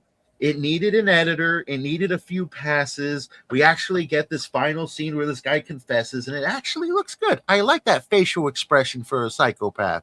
Now I'm starting to believe it, but I don't believe it the way they spelled out who this character is supposed to be. I don't believe that our main character is going to get away with as much shit as he does, and it feels rushed as hell. I probably won't read this again. If I do, it's just going to be for small moments here or there. Ultimately, between negative 100,000 and a million, I am going to give this a 650,000.3.1. Well, it sounds mostly positive. It's got Yeah. its issues, but you've had way worse on the show. Way worse. Oh, I was yeah. like, I've Didn't had rip way it up. worse. No, Well, it's not. there's only one that's been ripped up so far. I think it's two. I ripped up Ripaverse and I think one other. I don't But recall you next ripping week, up another. next week, I actually got a book that I can't wait to check out because I read the first couple pages and I enjoyed it. But next week, we are going to be checking out the first 2 issues of Dick Tracy. Ooh. Oh, Yeah, this love is it. this is a newer run of Dick Tracy produced by Mad Cave Studios. Hopefully they do it justice. Hopefully it holds up. I've been liking what I see so far. but he's got once the it- watch too. Look at He's that. got the Yep. watch. He's got the He's eye got the watch. So I can't wait to review this one. It's going to be a lot of fun. Check that review out next week. Yeah. All right, and since you It's a called me classic. out, I'm gonna review John Tiffany next week as well. There you go. Oh, sweet. Yeah. Yeah. But because And I we know gotta get it's good. I Siegfried. started reading it and I really like the intro. It feels very James Bond. Nice. Yeah. And it's like really great at hooking you in the beginning, but I'm terrible at reading comics these days. So, but I will sit down and finish this one to give you a proper review. Yes, that's going to be a Side good by one. side with James. Yeah. Hell yeah. Another comic I picked up, I'm not going to review because it's a bit biased, is Powers by Michael Brian Bendis. Just Oh, going to yeah. go through it real quick. I showed off the first page to a few of you to the first issue. Like, well, Yeah, it's actually, got this some was issues. the first page. This was actually a really nice page because I like the art style. I just wish this wasn't as glossy. I like the art style in this book, but this was hard to get through right there. A good balance, a good balance of light and shadows, but the lettering is just the writing Absolutely. is Is insane. this adapted from a novel? Dude, it feels like TV it. series. It is. Well, The no, novel it was has a, less dialogue in it, Billy. it was a comic book. It was a comic book first, and then turned into a TV series, which I actually think is better than the comic book. But it has good art in between. These pages I hate because it's like television panels, and you're just supposed to read what's next to it, and sometimes you can't tell who's talking. But it's creative. It uses a lot of black noir colors throughout it that Yes, it I does actually use the enjoy. blacks effectively. Yes, it uses blacks very effectively, much like BLM That's does. right. Yeah. So this one, Damn. it's $13. It might be worth a pickup if you just want to check it out. It's not that expensive on resale, I should say. Brand new, I think it's going to go for about 30. But man, is this some of the worst dialogue I've ever read in a freaking comic. I don't think you're really selling this. Yeah. You want to pay $13 for a toilet paper. I mean. Yeah, like there's a lot of and stammering and repeating of words over, like yeah, that's exactly what I meant. Stuff like that. And it's like, we want to make it sound like realistic dialogue, bro. I'm doing my best to get rid of all the realistic dialogue in this review right now, okay? Because I want you to understand what I'm saying, bro. But I will say, we talked about again like 2 days ago. yeah, this was it. This was it. I will say though, I do enjoy me a nice undercover underneath the flap here, and this is engraved. Cool. This is engraved and nice and shiny. All right, so that feels good. This isn't bad, and I probably will pick up the next one just because there was more good issues than bad issues, but it wasn't as good as the television show, I believe. Though the television show leans a bit more towards like CW if they had a subscription service and said shit fucking stuff. But not bad comic for $16. $16, not full price. That's not $16, Brian. Are you going to consider making a review after the second book, or maybe, because I am biased by the show. I literally own the first season right here. It's got Charlotte Copley. He's one of my favorite actors just because he steals the scene. Oh, it's not an animated show. It's no, it's on PlayStation 4. Yeah, it's on PlayStation 4. At least it used to be. What? You can. They launched the PS4. They launched PSN Plus, and they gave you powers for free. They for some reason PlayStation thought that they were gonna turn into like a cinematic powerhouse and produce their own television show. They gave us this, and they do have 2 race swaps, but both of them are really hot women. So I'll allow it. I'm okay. That's how you do race swaps. And it was also made. It was made before the woke, so the race swaps are primarily just cosmetic, and that's it. Yeah. There's no the damn that cracker. yeah, not a lot of that. So that scars everybody. Don't buy it. Do something else with your time. Sorry, Warren Ellis. Actually, you know what, Warren? I take that back. I'm not sorry. You apologize to me. I had to read that twice. Is Warren Ellis the one that wrote my James Bond book that I didn't like? Yes, he's the one that wrote the woke James Bond book. It was bad, dude. It's like they go in the office of M and MI6, and they have plastic chairs just like at your high school because they're cutting down budget. Dude, do you have it? Can we take a look at this? Yeah, let me grab it. Yeah, like, don't say anything entertaining or funny while I'm away. Hold on. No promises, you know. Bond woke. Guaranteed, I won't say anything funny or entertaining. Yeah. Oh gosh, woke James Bond. That's like the pinnacle of bad. Well, they're doing that with the new game. Have you seen that? Frederick said he's gonna be pissed because he's really looking forward to that game. Yeah, sorry, man. Because it's made for the Hitman guys, right? Yeah. Oh, interactive. I'm getting it. It's coming out in 8 days, so I'm like super excited to play it.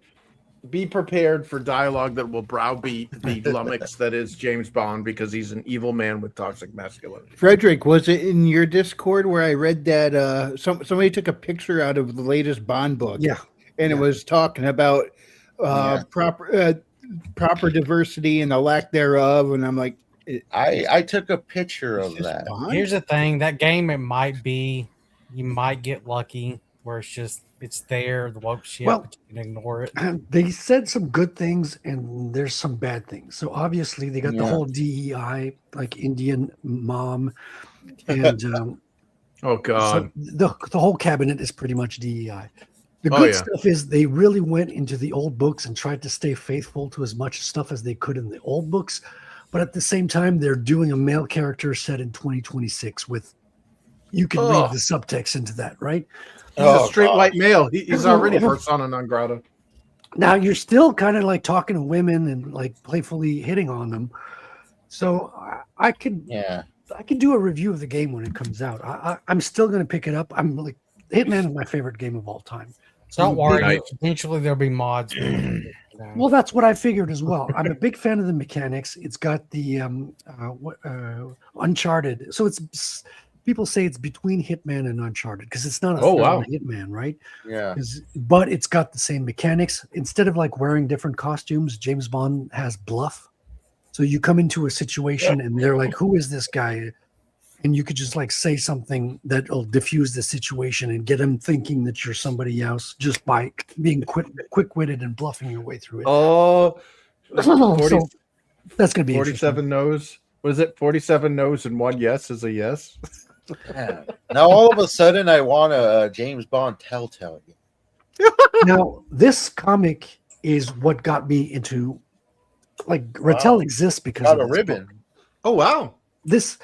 I had been out of comics for the longest time. I was walking in old Quebec and there's the English-based American comic book store, right? Your LCS as you know it, but it's not.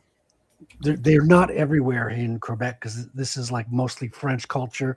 You see more bande dessinée, but this is a store dedicated to American comics. I go in and I see this and I'm like, holy wow, I love James Bond. This looks beautiful. Look at a hardcover book. You got this little page marker here in cloth. And I just skipped through it and the art is good. The art looks really nice, right? He's got just beautiful artwork. Where's the one you got in Nashville at, Tom? Well, I'll talk about that one after the fact. But so this one, I'm like, okay, this is cool. This is a modern Bond story. Let me get back into it. This is great. I had forgotten what year it was. I had forgotten that all the James Bond movies were kind of tending to be more and more woke. Now, like, I love Casino Royale, but it's kind of been going downhill after that. Yeah. And this book, it kind of has some of the worst parts of that. The only girl he hits on ends up being an enemy that he fights. So there's no like real seduction. The art is good, but it's not the best art I've ever seen. It's not terrible either. This is the scene where he hits on a girl, right? But it turns into a fight. And so I read the whole thing, and there's some really stupid stuff, like I mentioned. Like he goes into the office of M at MI6, and they have plastic school chairs because they want to save on budget. You're telling me like the freaking intelligence network is going to save on fucking chairs? It's just like really, really silly stuff that just didn't feel right. Like Archer. Well, hold up. All they had to do was make the head of the agency have a very big nose, and then it would make sense. Hey, that's right. So this is the kind of book that infuriated me because of the writing, but at the same time, it's a negative motivation. Here they are. They're at the head of MI6, and he's got like a cheap office chair. Like I have a better chair in my home, and I'm like, what are you talking about? This is ridiculous.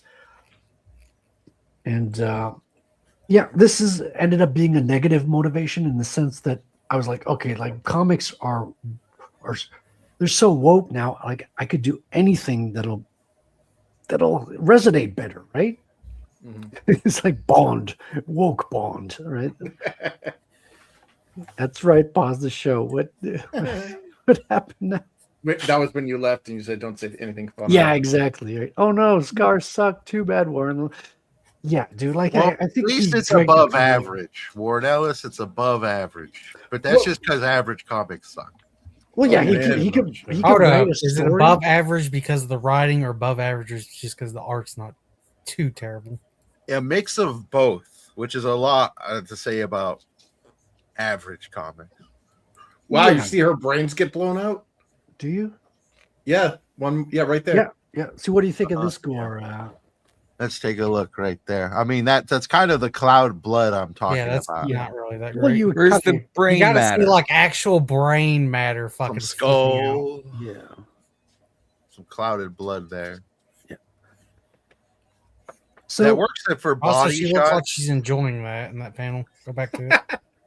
Ooh. Do you know how good that would feel? Just feeling a bullet rip through your brain. it's like finally the pain is over, right? I'd imagine to be Yeah. I was going to say it wouldn't feel like anything. Yeah. I'm surprised they allowed Bond to kill a woman in the comic. Yeah.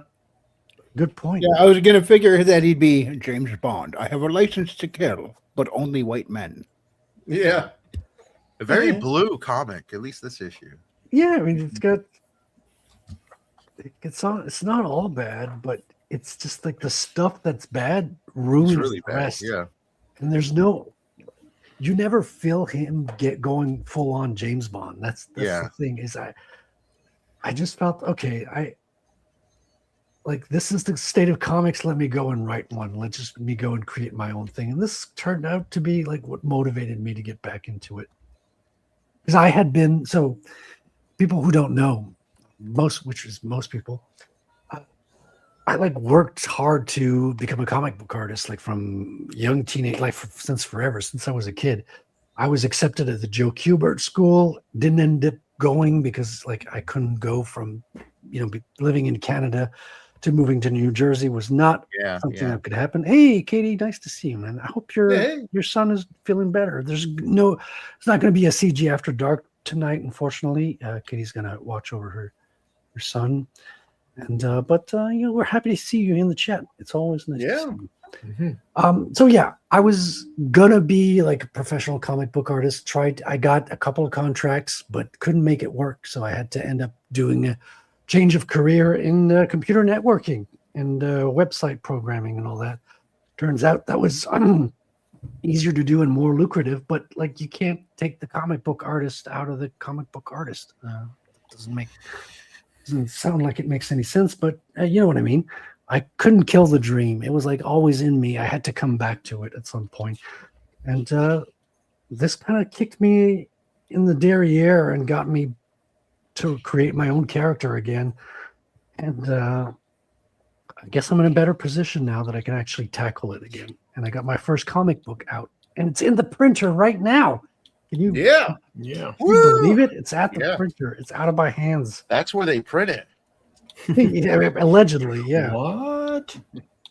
So, well, it's actually getting printed in two places because Pete Samedi does the newsprint interiors, but he doesn't do the covers. The covers are being outsourced at a local printer, and the covers are going to be a little thicker stock, not full-on cardboard, but just thicker than your usual comic covers. Yeah.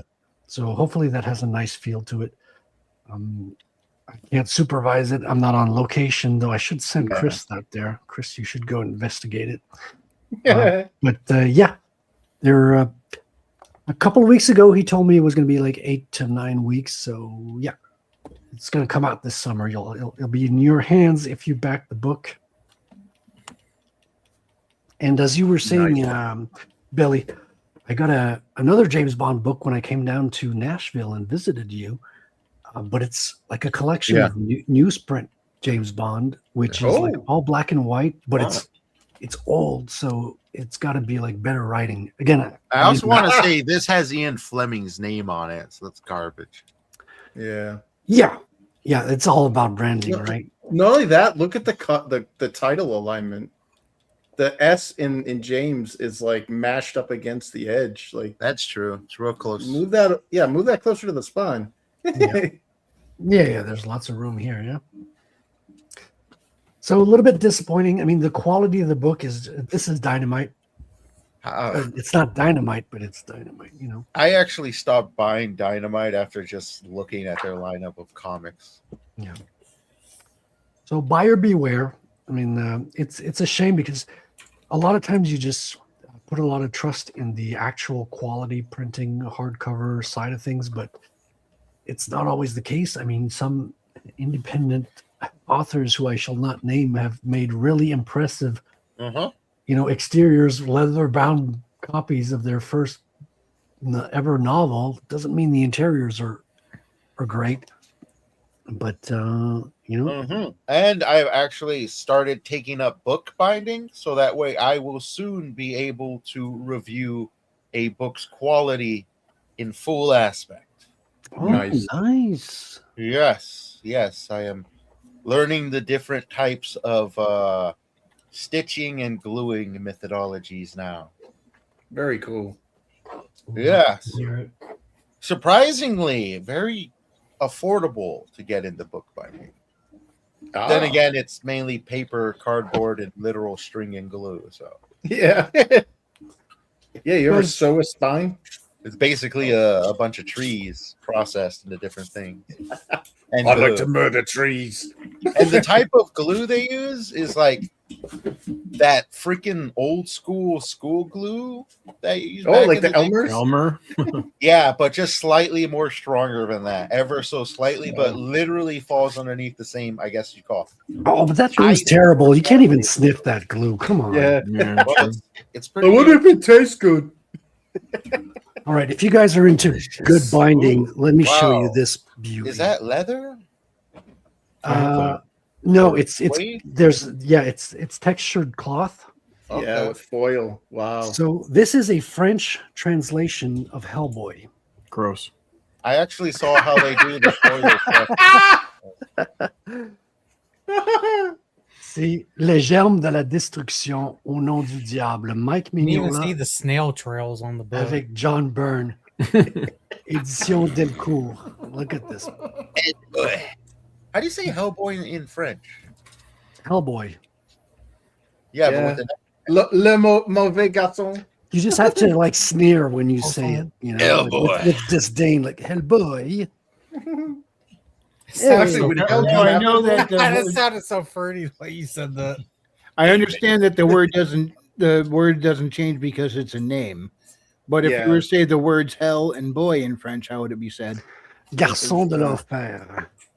Oh, boy of hell. Yeah. Say that say it again. in Spanish like that too.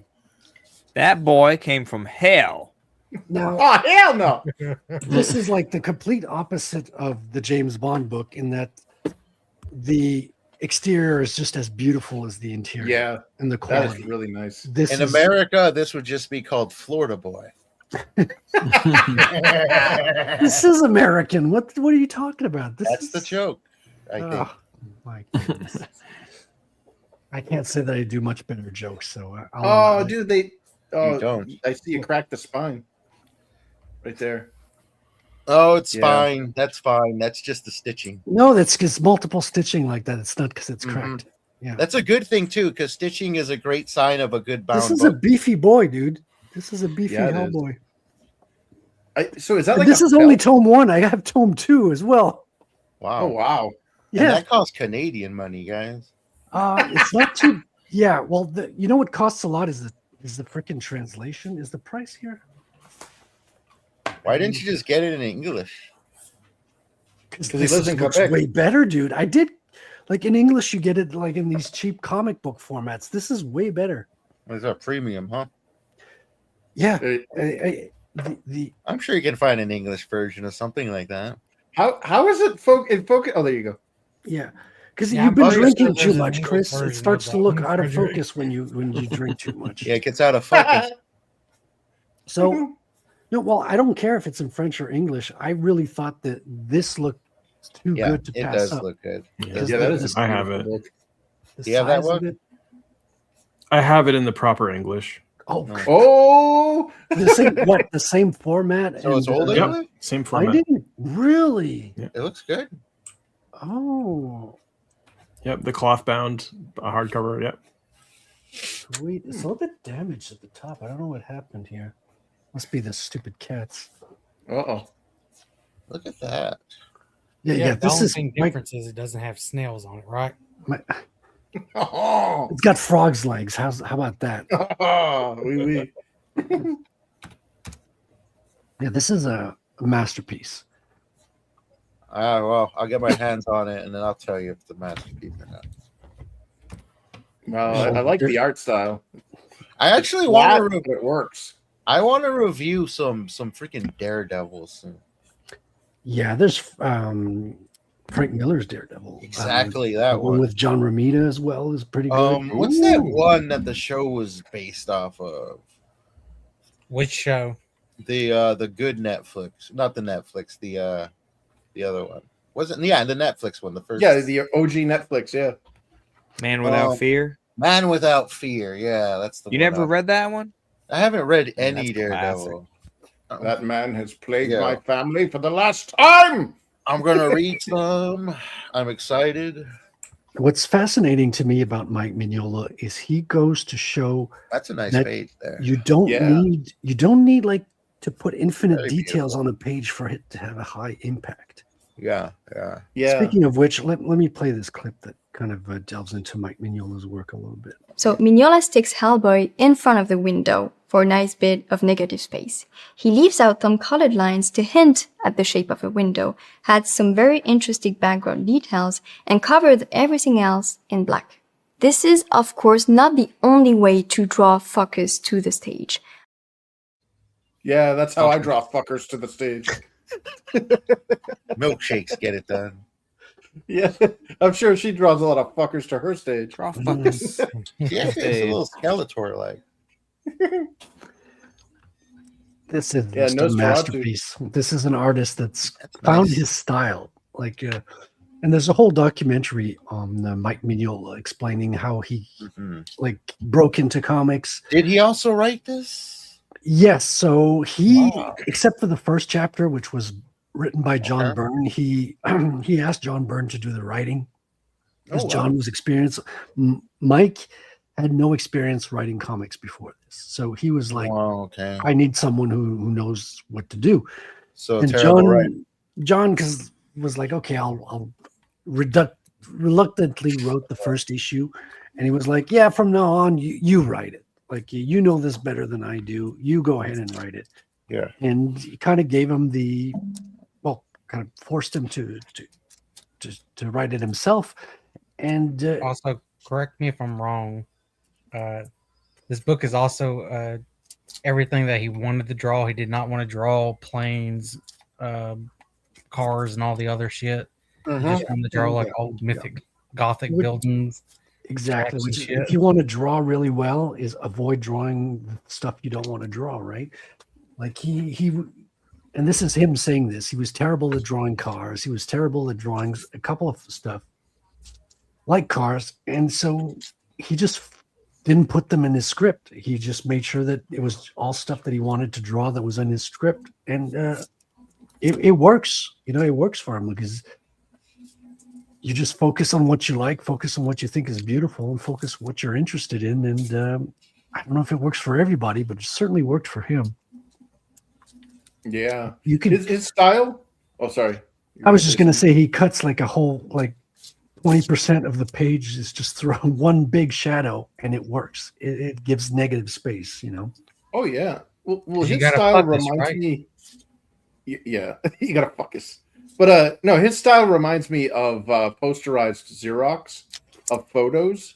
Like it looks like, and like if I didn't see him draw, I would swear that was what he did. Was he took, like the buildings and whatever, he'd photograph it and then stick it in a Xerox machine to posterize it, or just make it extreme black and white and then slap some color on it.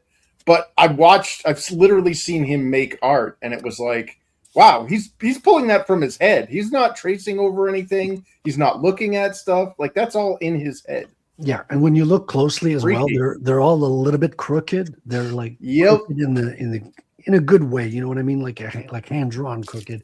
In that it still looks good when you zoom out and when you look at the overall picture.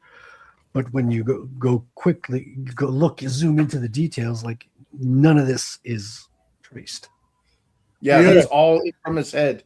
And some artists used to do that, like Todd McFarlane, like Xeroxed pictures of New York when he was doing Spider-Man. Yeah, I totally understand it. But at some point, you get like exhausted drawing like perspective view of New York City on a monthly basis. New York City. I could totally get that. Well, like look at Rasputin. Like he like that's what. Remember the old photos of him, like the weird kind of, Manson kind of look. Oh yeah, he's totally like cultish, cult leader vibes. Yeah, lover of the Russian queen, as they say. Yeah. Apex says there are no cars in hell. Oh no. Everyone reviews Frank Miller's Daredevil. How about Roy Thomas and Gene Colan's Daredevil? I don't know those ones. That would be interesting. Put this the title of their storylines or the arc in there. Which Daredevil arc that is. We'll get to it. Yeah, always looking for good stuff here. Mignola, Otley, Warren, Johnson, and Herrera all have that obscure style that I love. You talking about Ben Herrera? Yeah, that's he's an artist on his current. Good use of color. I like that green silhouette there. Well, yeah. It's funny you should say that as well, because I don't know if you noticed, but there's no highlights on the cover on the colors. It's all flat. Yeah, a few exceptions. Like there's actually a little bit here, but it's mostly flat.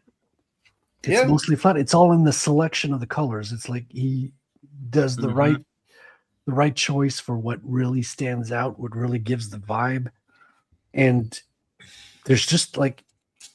It's not about effort. That sounds a little wrong when I say it, but you know what I mean? It's not about putting in the most time that you can on a page. Yeah. It's about making it beautiful, and once you're done, you're done. You move on to the next one. It's not about the extra effort. Is you do you give the page what it needs, and then it's done. And Mike Mignola, I think, is a prime example of that. Yeah. It's easy to forget when you see works like Jim Lee, Todd McFarlane. These are artists that would give you like 110% of what you expect in a page. Like they go the extra mile, they add extra detail. But a lot of Mike Mignola's panels don't even have backgrounds. It's just a flat color, and you're not missing it. You're not going, "Oh, this guy is lazy." Or that kind of reminds me of those Chinese comic books I showed off a while back, where they used a lot of color in the background. It reminds me a lot of that. Yes, it's a style, and you have to use appropriately. Well, the storytelling is perfect. Look at this. Just by the negative space again. Yeah, I'm trying. I do love it when they do that. They use a lot of negative space to shadow. It's so good. It's so freaking good. You got perspective, and when it's time to put the detail, he puts it in there, but he doesn't put in useless detail. You got the Kirby Crackle here as well. The rocks here have what do you call the colored line art as well, like the color hold on it too. So he does put in the work when it's time, when he needs it. But it's like it's got this minimalistic aspect to it that's absolutely fascinating, and you can't copy Mignola. You think you can just this is simple, I'll just do the same thing, I'll put in silhouettes. No, dude, you cannot, as an artist, just get up and just freaking copy Mignola. It's something about it is in him. It's his own style. It's like Andy Warhol, it's got that like very unique. You can try to replicate it, but it's always going to look like a bad knockoff. Yeah. Ooh. Chapitre 4. God. I didn't know they had an English version of this one, Nick. It's probably cheaper because you don't have to pay for the translation. Yeah, it might be, Probably I don't know. not, because they could generally charge more. Well, yeah, the English comics always cost more than the French comics in the French stores because Yeah. you got to pay the translation tax. Oh.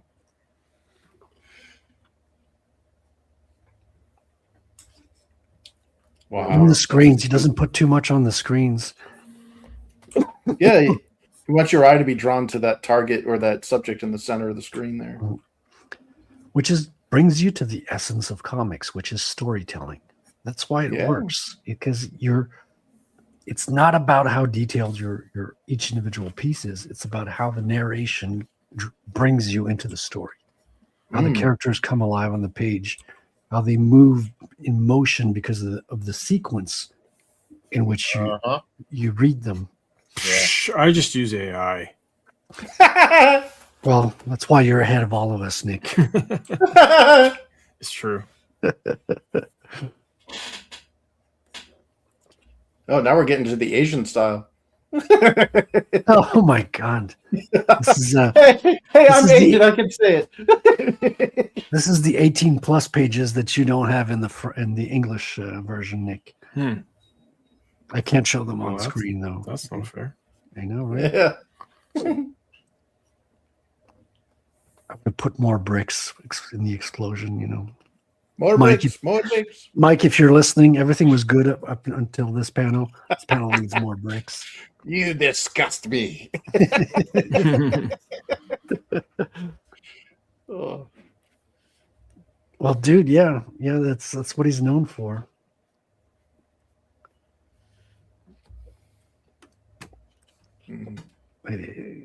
I go quiet while looking through these. Yeah, we were just observing.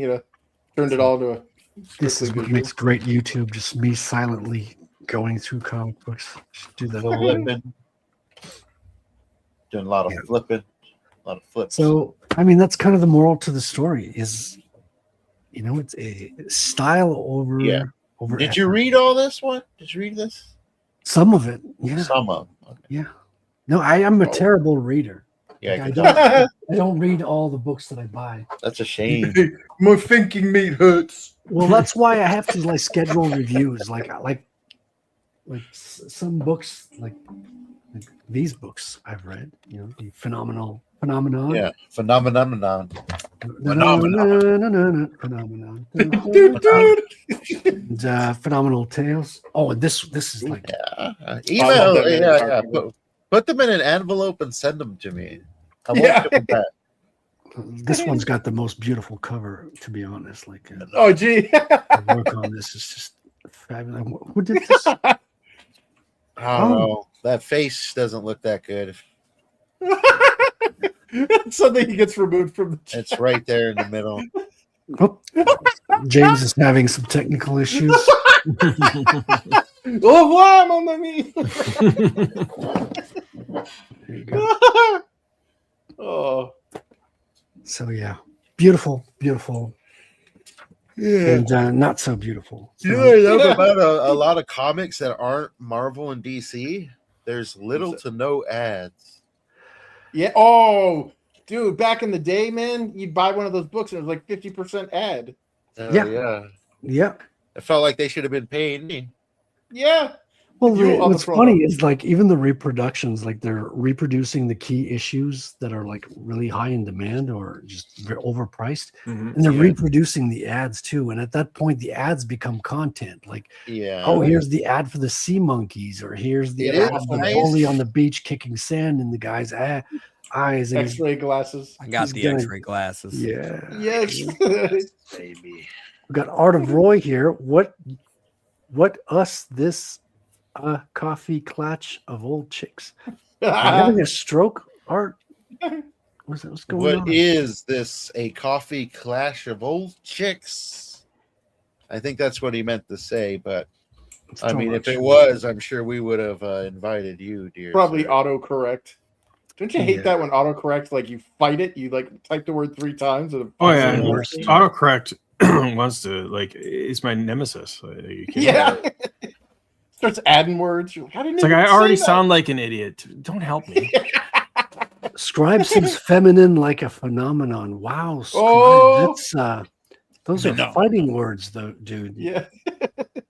Hey, go back to mine real quick. I just want to show off some quick art of this this Dick Tracy of the few pages I've read so far. Oh, Patty says, I'm going through the numbers right now, and I'm shocked how many people got Phenomenon Alpha. Good on you, man. Got a good shot of the man himself. Thick fingers.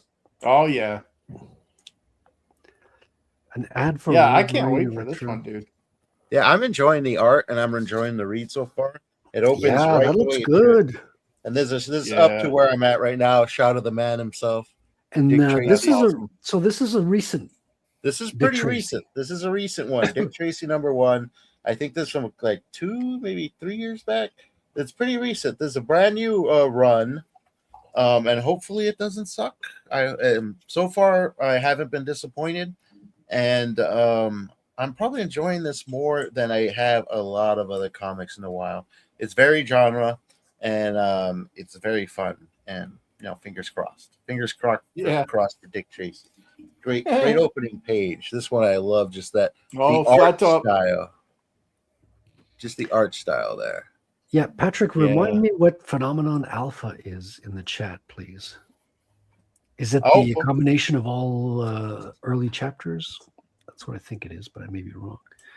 Dude, Flat top there with his Tommy gun. Yeah, it's a lot of action, dynamic. I just like that facial expression. That's perfect for you about to be blasted. Exactly. Are there any women in this book? Yes, they shall appear later on. I'm flipping through. We're seeing some beauties later on. Yeah, they look good. They look good. Yeah, I'm not a big, I'm not too introduced to Dick Tracy before. I've only seen the movie once, and it wasn't that great. So I expect the comic to be generally better. So issue 1 and 2 coming soon. Dick Tracy. I'm looking forward to it, man. Yeah. Nice. Very fun stuff there, gents. Woo! All right, we're nearing the end of the show. I'd like to take this time. Show the... Oh, sorry. Oh, yeah, the trailer, right? The trailer. Yeah. That thing. Yeah, I was really proud of how that turned out. It's incredible. Let me bring it up. You want me? I got the HD if you want it. You got it? Yeah.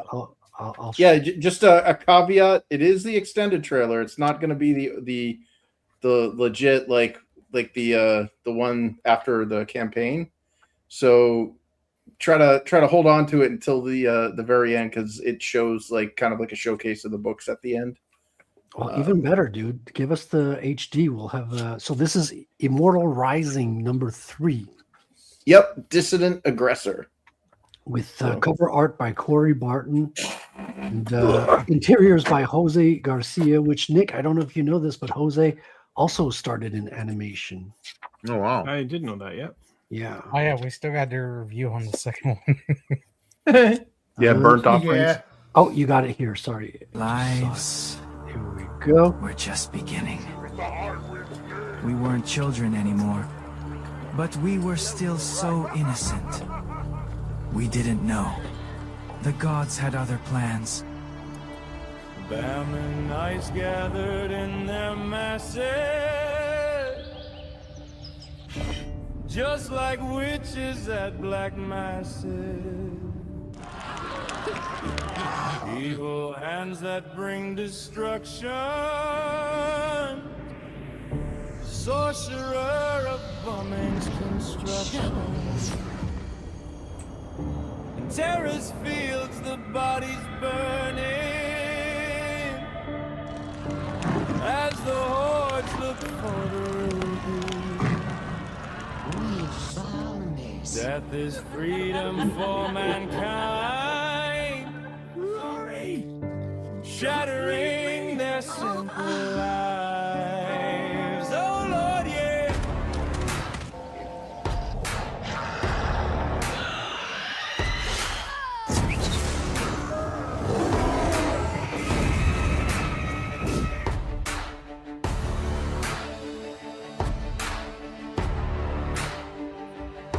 Why? Why should we risk our lives?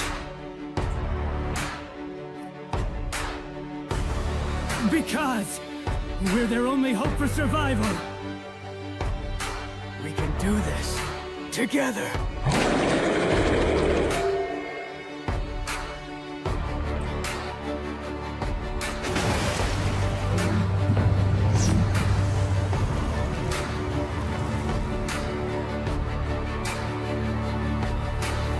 The war has been raging, but our battle has only just begun.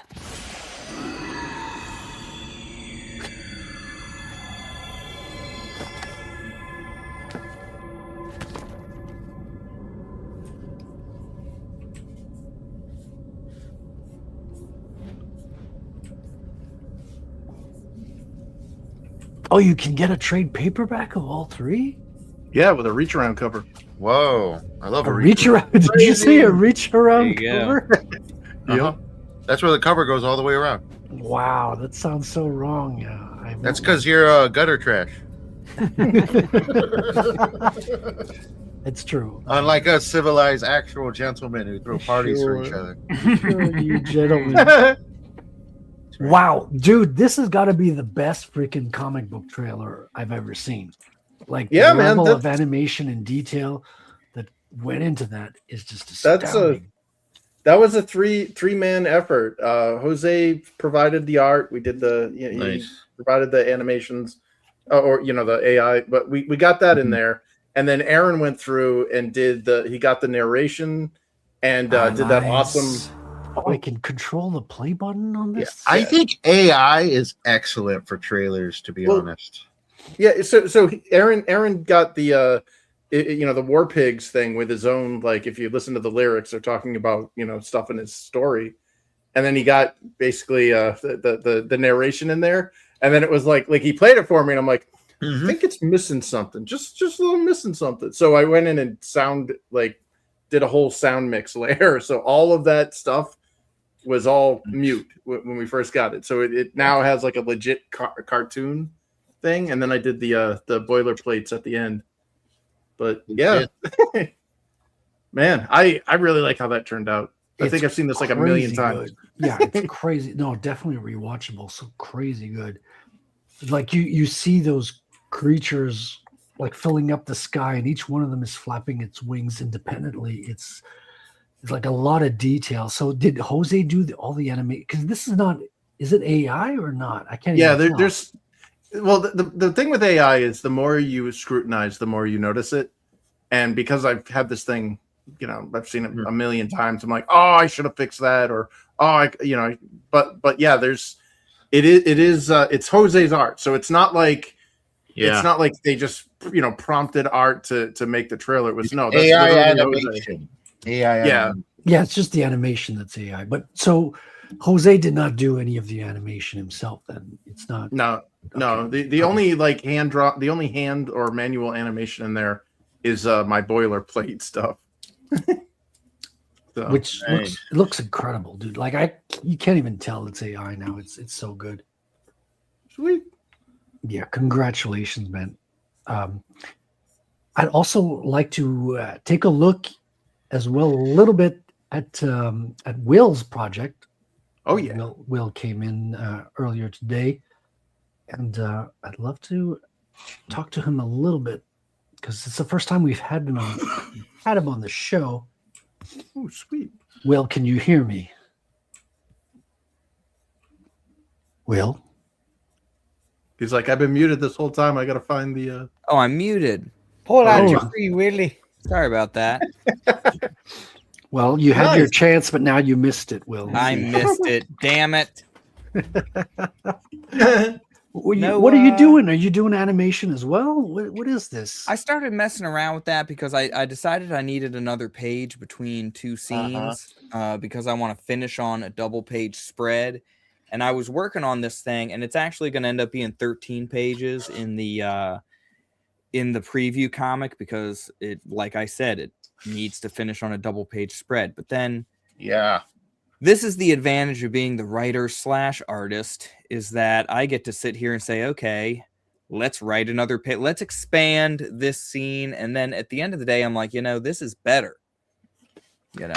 Well, right now I'm just pissed looking at this page because the hat, the rat doesn't have his little hat anymore. Well, that's the thing is, so I'm coming out with a preview comic first. I realize that's kind of a bummer to some people. They want a full story. Well, it's for marketing. It's like it's good strategic. Yeah, and I'm like, this is you're investing in me, and I feel like the first 13 pages gives you a good intro to the whole story, right? Black and white, I imagine. Black and white, because I'm trying to sell it for $8 plus shipping. But if you buy it for $10, I'll throw in a hat on the rat. It's the high roller tier. See, there it is. There it is. You see, I wasn't making this shit up, Chris. Mon petit chapeau. Because I want to make it reasonably priced, but I also want money, right? So I'm thinking that I'll have some stickers made up, and you can stick a hat on your rat for your own, that signifies that you were one of the high rollers. I'm thinking about doing a cigar too for the for my dude on the ground here who's getting his face gnawed off, because I think that would be pretty sweet. Well, we like that you're into money here because we hate communists. So, right. Yeah. As long as you're, you're in it for yourself. Like, as long as you're bringing value to the table, that's the thing that matters. You can ask for money, but you got to bring something up front. And you've got something that's very interesting. You got a good concept. You got good art. You got rats with tiny little hats. That all makes a lot of sense to me. So go on. Yeah. I'd love to hear it. So I got the first 3 pages pretty much 100% done. Although every time I look at it, I want to do more to it. This will be my first ever comic book, so I'm just kind of a dude in his the basement. Horse looks like he really this. disdains the hat. He really is upset with the rat. I want all my animals to have personality, just unspoken personality in my wildlife. Were the rats kicked out of 109 cities? No, the rats all converged on this pile of bodies. So everybody's sort of letting them feast because it's easier to kill fat rats. There's an ongoing war between the townsfolk and the fauna in this area. So it's fun times. So this preview comic, are you going to launch it as a crowdfund as well? Yeah. Okay. Well, let us know when you excuse me. Well, let us know when you do the launch campaign. We'll have you back on and we'll promote it for sure, man. Yeah, man. But Now, I started, I was thinking about that page and I'm thinking, okay, this demonic hand is going to come out and he's talking to this newly reanimated person because he's going to get his marching orders. And I started drawing the hand and I'm like, maybe I could do like, I started making this animation just out of nowhere. And now I'm like, maybe I could animate my own trailer. Everybody else has AI animated trailers. No, that you can't animate your own trailer, Will. What if I teach myself how to animate with Procreate? No, we will shun you if you start doing like. First of all, you're going to raise the bar for everybody else. Yeah, which is, you're going to make extra work for us.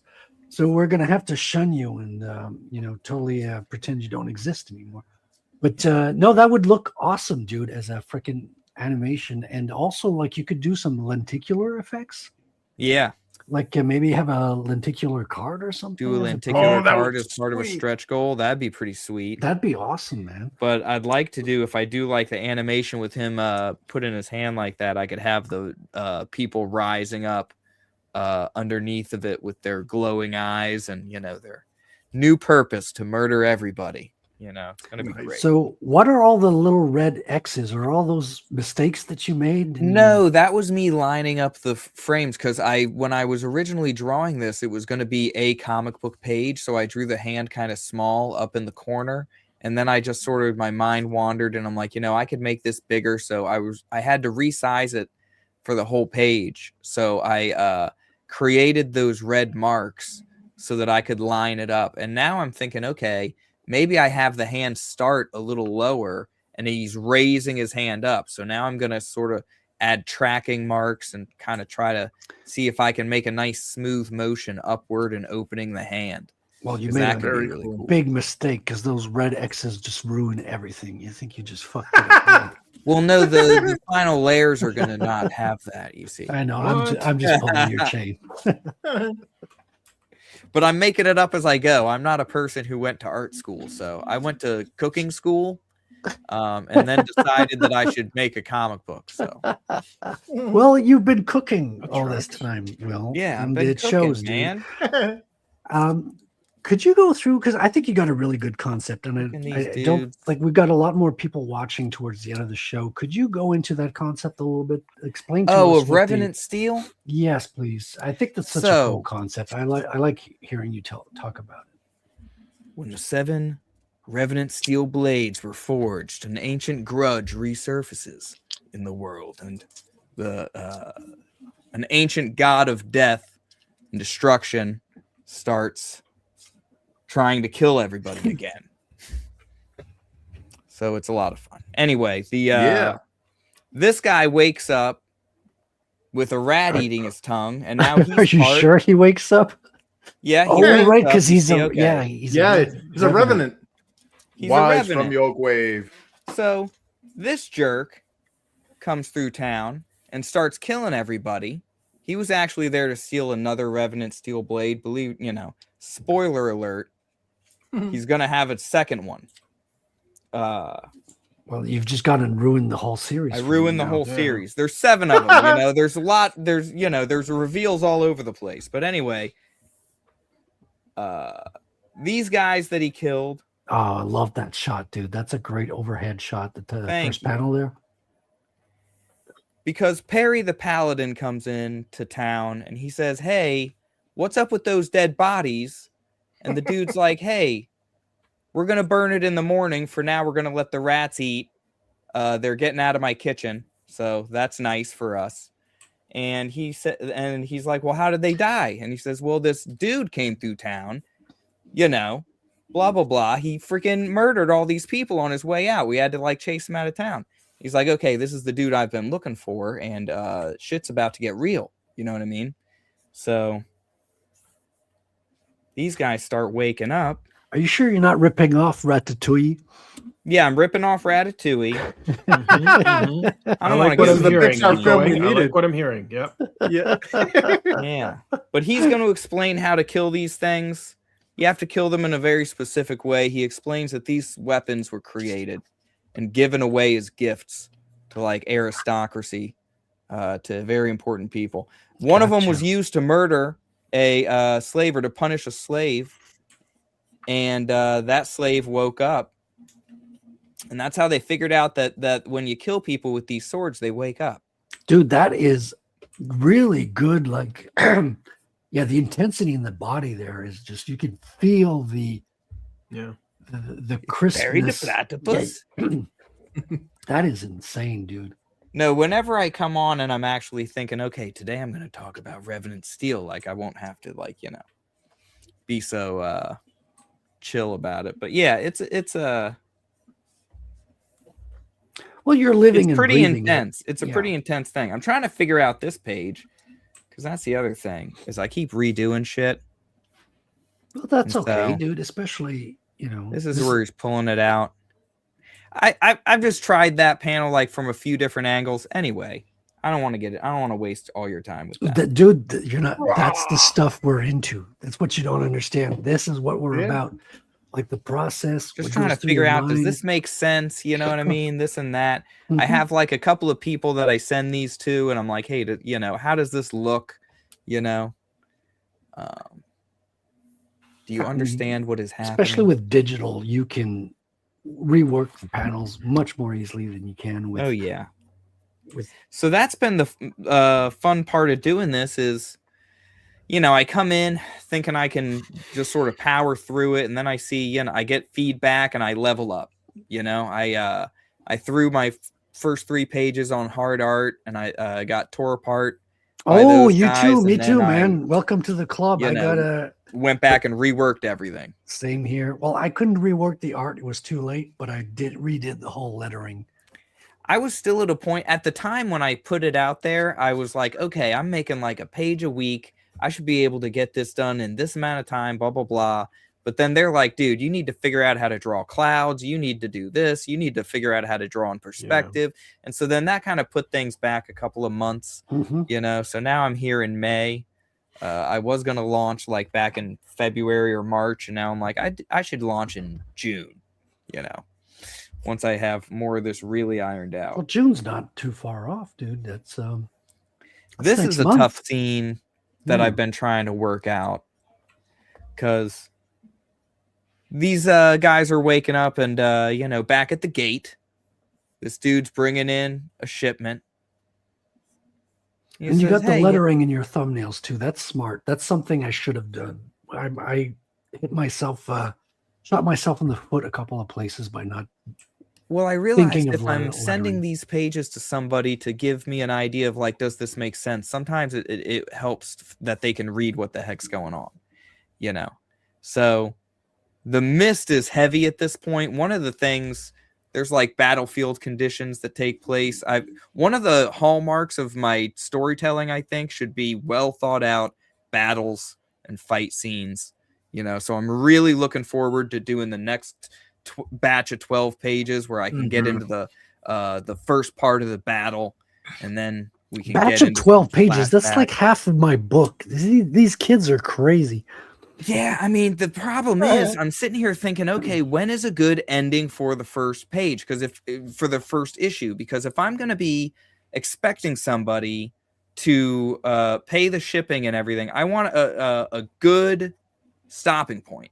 Like if I stop at 30 pages in, the way I have it written, it's like I haven't fulfilled anything. So this first issue, this 60 pages, is going to be the rise of like the rat general, because it's going to follow this dude on his way through the army of the dead, and he's going to become like a very prominent figure, or sort of the right hand of the devil. Did you say the rat general? Are the rats just part of the background, or do they actually have an important part of the story?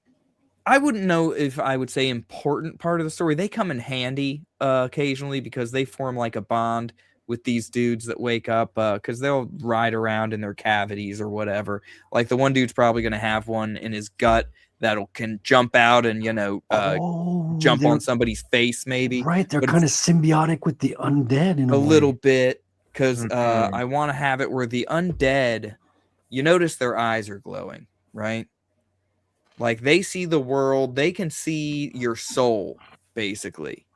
And that's part of what emboldens them to think that what they're doing is correct, that their new purpose in afterlife is to kill they don't see humanity as good anymore. Oh, okay. They won me over. Well, I don't see humanity as good anymore either. Right. Misanthropy rising. But also, like, in order for humanity to sort of attain its final form, because these guys are also gifted like forbidden knowledge of the afterlife. You know what I mean? And sort of what is a soul? You know what I mean? So that's a deep question. They're on board. They have more cosmic knowledge in that way than people who are still living. But And anywho, this dude approaches the gate, obviously the undead, and this is before this guard has no idea what's going on.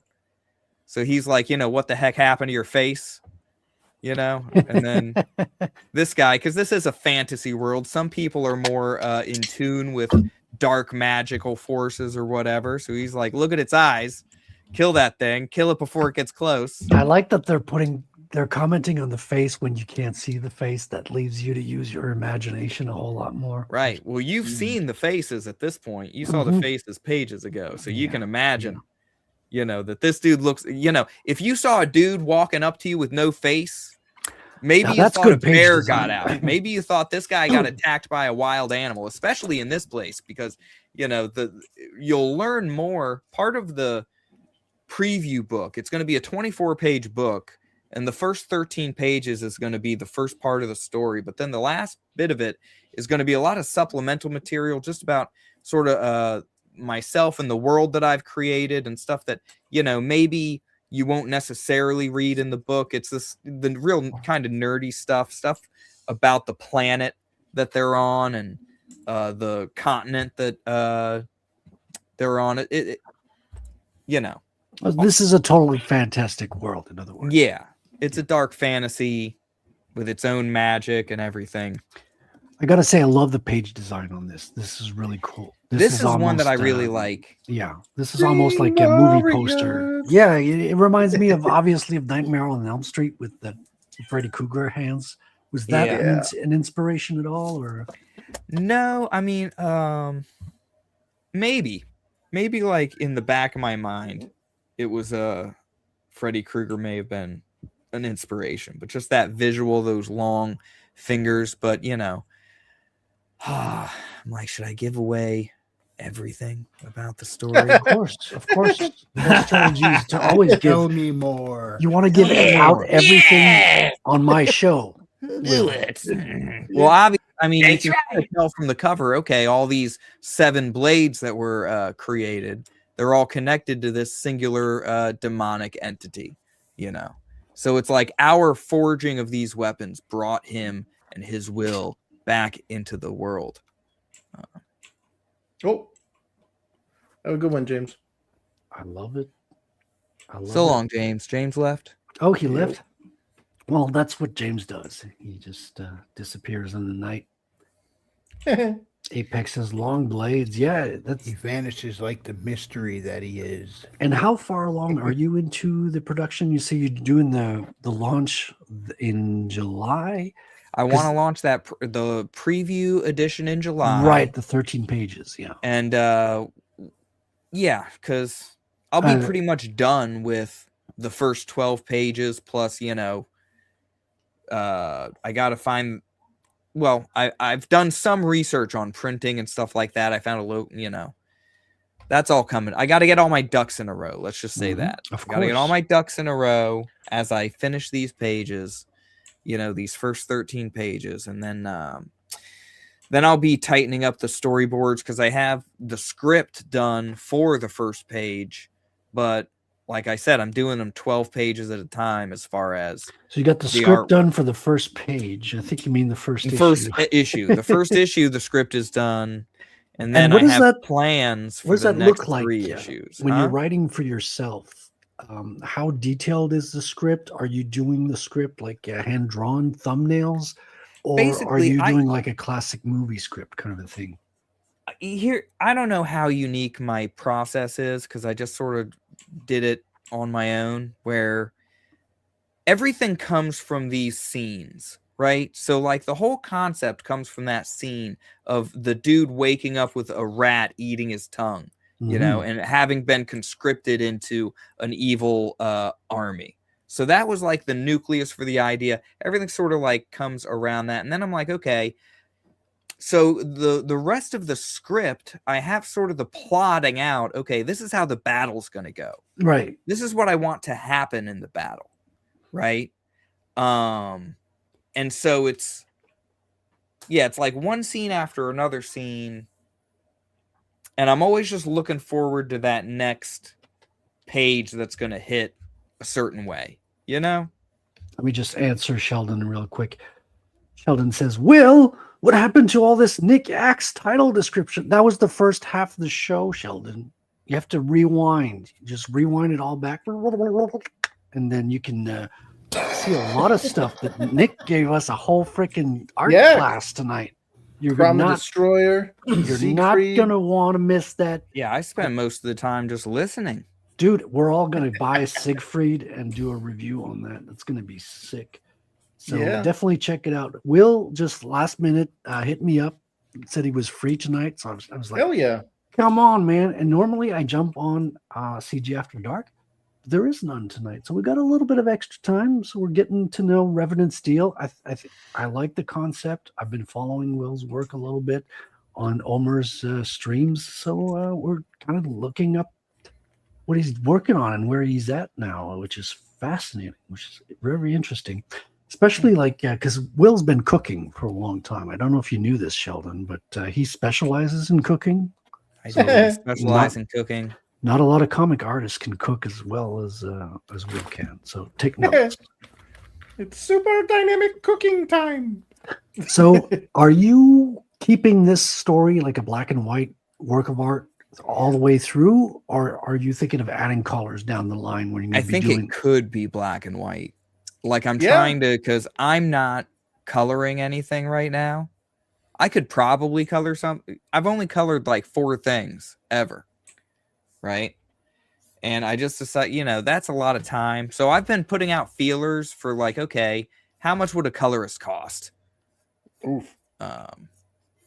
But that's on the back burner right now. That's kind of like, Yeah. I mean, once here's I get the thing, to those you could- final 12, let's say I get the first 48 pages completely done and I'm on those final 12 pages and I'm like, okay, I'm getting ready to actually launch the campaign for the first issue of Revenant Steel and I'm pumped, you know, then maybe by then I will have found someone who wants to color the book, who I want to color the book, who could really make my line work, like, you know, sing. But you could also just keep it black and white and then do like a eventually down the road like a special color edition. Yeah.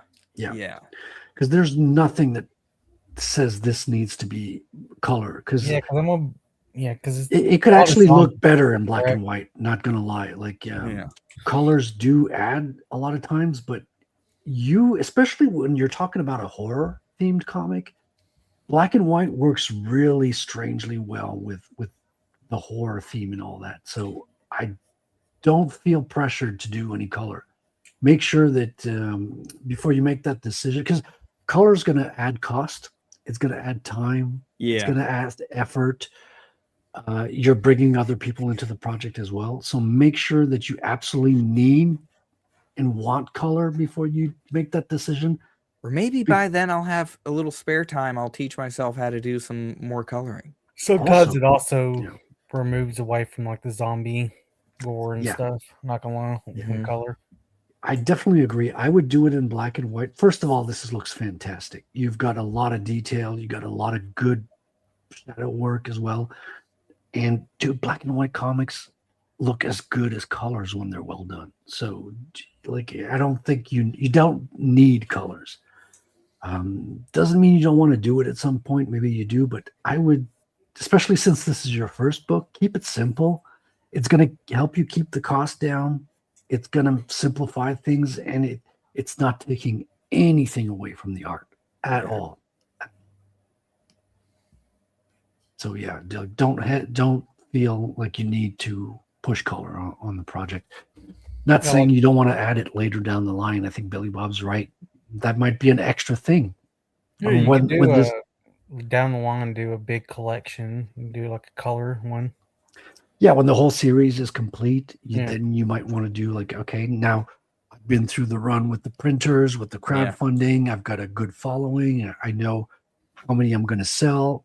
At that point, it might make more sense to add color now because nothing is preventing you. And you might even double your sales in the sense that people who've picked up the black and white might want to get the colored version as well. It's true. There's a strategic side to it as well. Chris, you know about that stuff, right? Oh, yeah.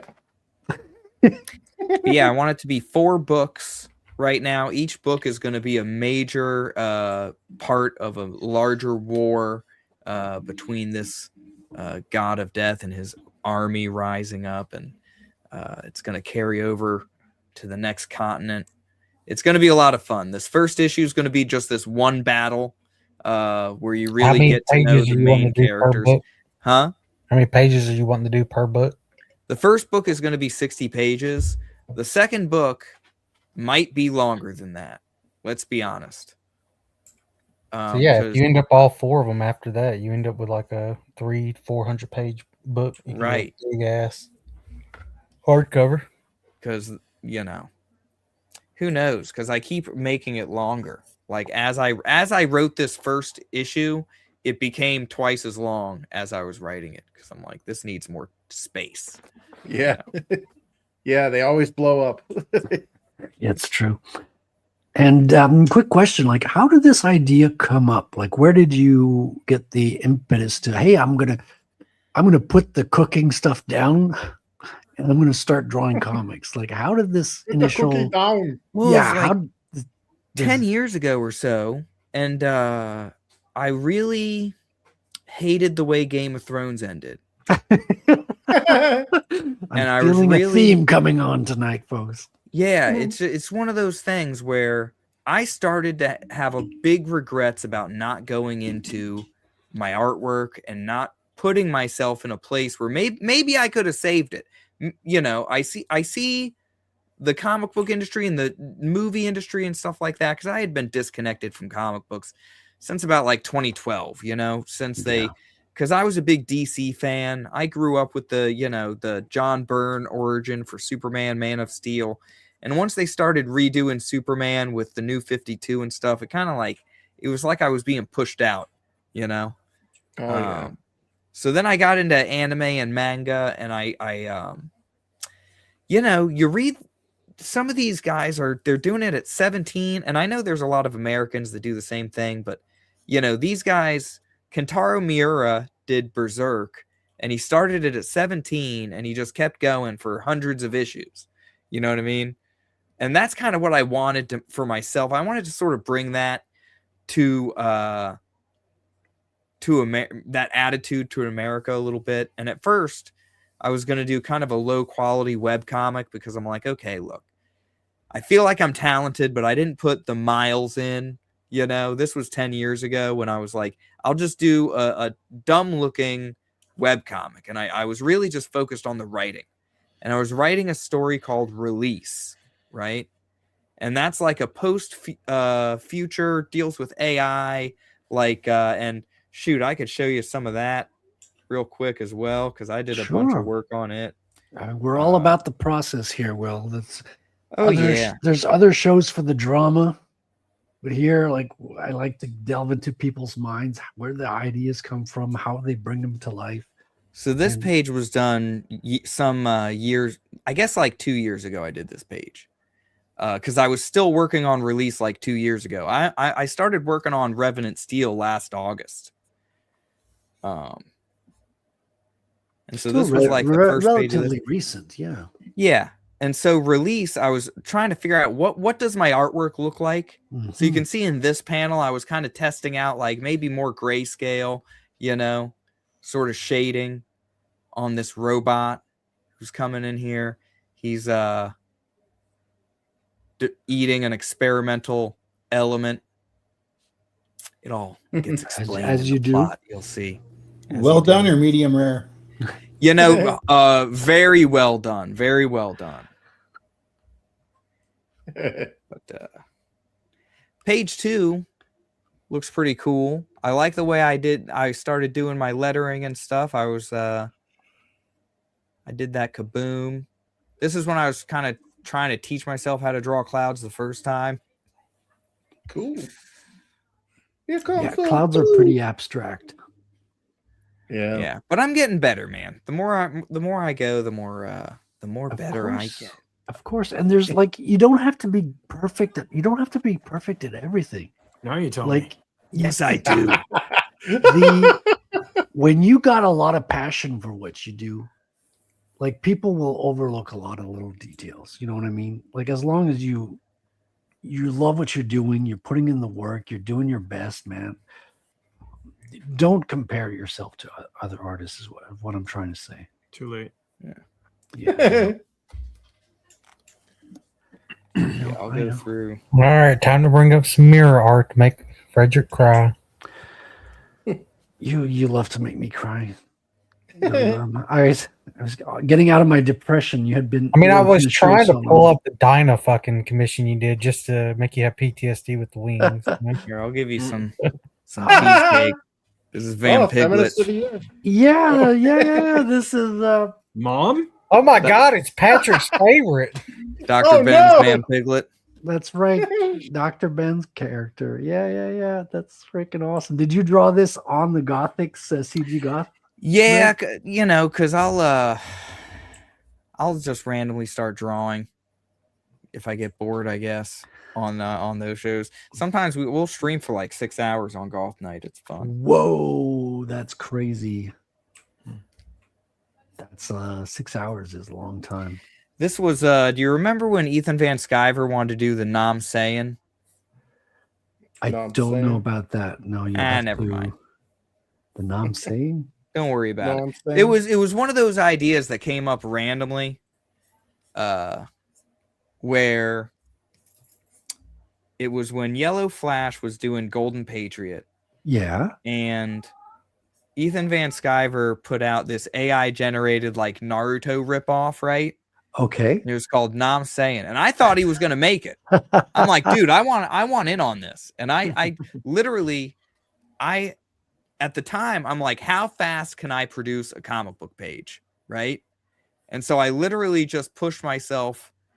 This took me an hour per page to do these first 4 pages, right? With my fat Naruto stealing this scroll, right? And evading these ninjas. And then popping up in Vietnam. Mm-hmm. And I'm like, dude, if I could draw a story about a Naruto ripoff helping like some POW escape a camp in Vietnam and like taking part in the war, that'd be hilarious. But I don't know. Now I'm just taking it through now I'm just looking through my sketchbook and looking at things that I like. Yeah, man. You know. It's we're all about that here. And I got something to take through my sketchbook as well. Upon Billy Bob's request. Hold on, let me take you off real quick, No Will, worries. and let me share this. Is this gonna work?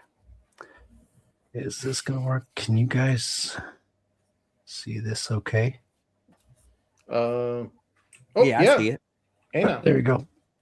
This is what you wanted me to share, Billy? All those feathers. Billy Bob went to the bathroom. How dare you? Nice feathers. Yeah, he was like, you have to draw every one of the feathers. You can't do any shadows, anything. Hold on, can I widen her up a bit? There we go. And I was just starting to get learning my color program at the time here. So, because you color all your stuff, Fred. Recently, yeah. Well, so I didn't color my own comic because I'm not fast enough, nor did I feel qualified to color my own comic book, right? So I found a colorist who could do it better than me. But all my covers, except for one, all my pinups, illustrations, I've been practicing color really a lot lately. I've been learning, working with Krita. Krita is my program. So I've been working with that and just learning a lot of coloring lately. I love it. Like I love to do it, but there's better people than me out there doing color. You know what I mean? Mm-hmm. So that's kind of the attitude. And this is it's a Dungeons and Dragons character for Billy Bob. Billy, are you not here? I just pulled it up for you and you're gone. He's out playing PlayStation. I went and smoked, boy. It's not time. It's a time to smoke. It's time to look at this gorgeous beauty here. That's right. You had to draw all the feathers. Exactly. Oh, the feathers. So, which is a recurring theme because there's an angel in my story, and but luckily he's not in more than one page per book. So, and then I made Umbrella draw all the scales on her drawing. yeah, because I added that, right? The scales are yeah, that's something I kind of improvised because she slayed a dragon in one of your stories, so we incorporated that into the artwork of the character too. All right. This is a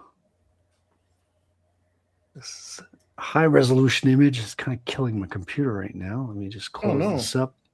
That's fine. It's fine. I just close it up. We're good.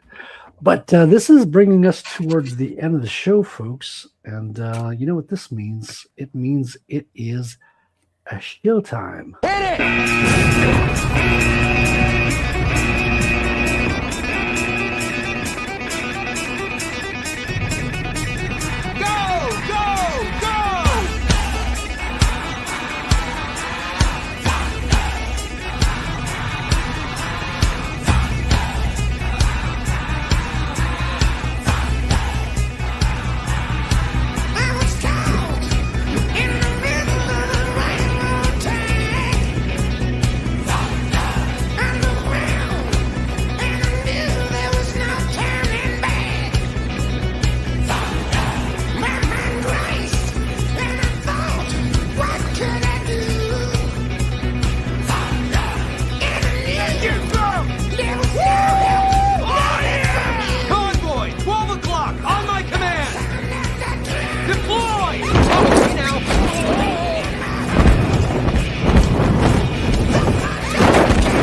fucking shit.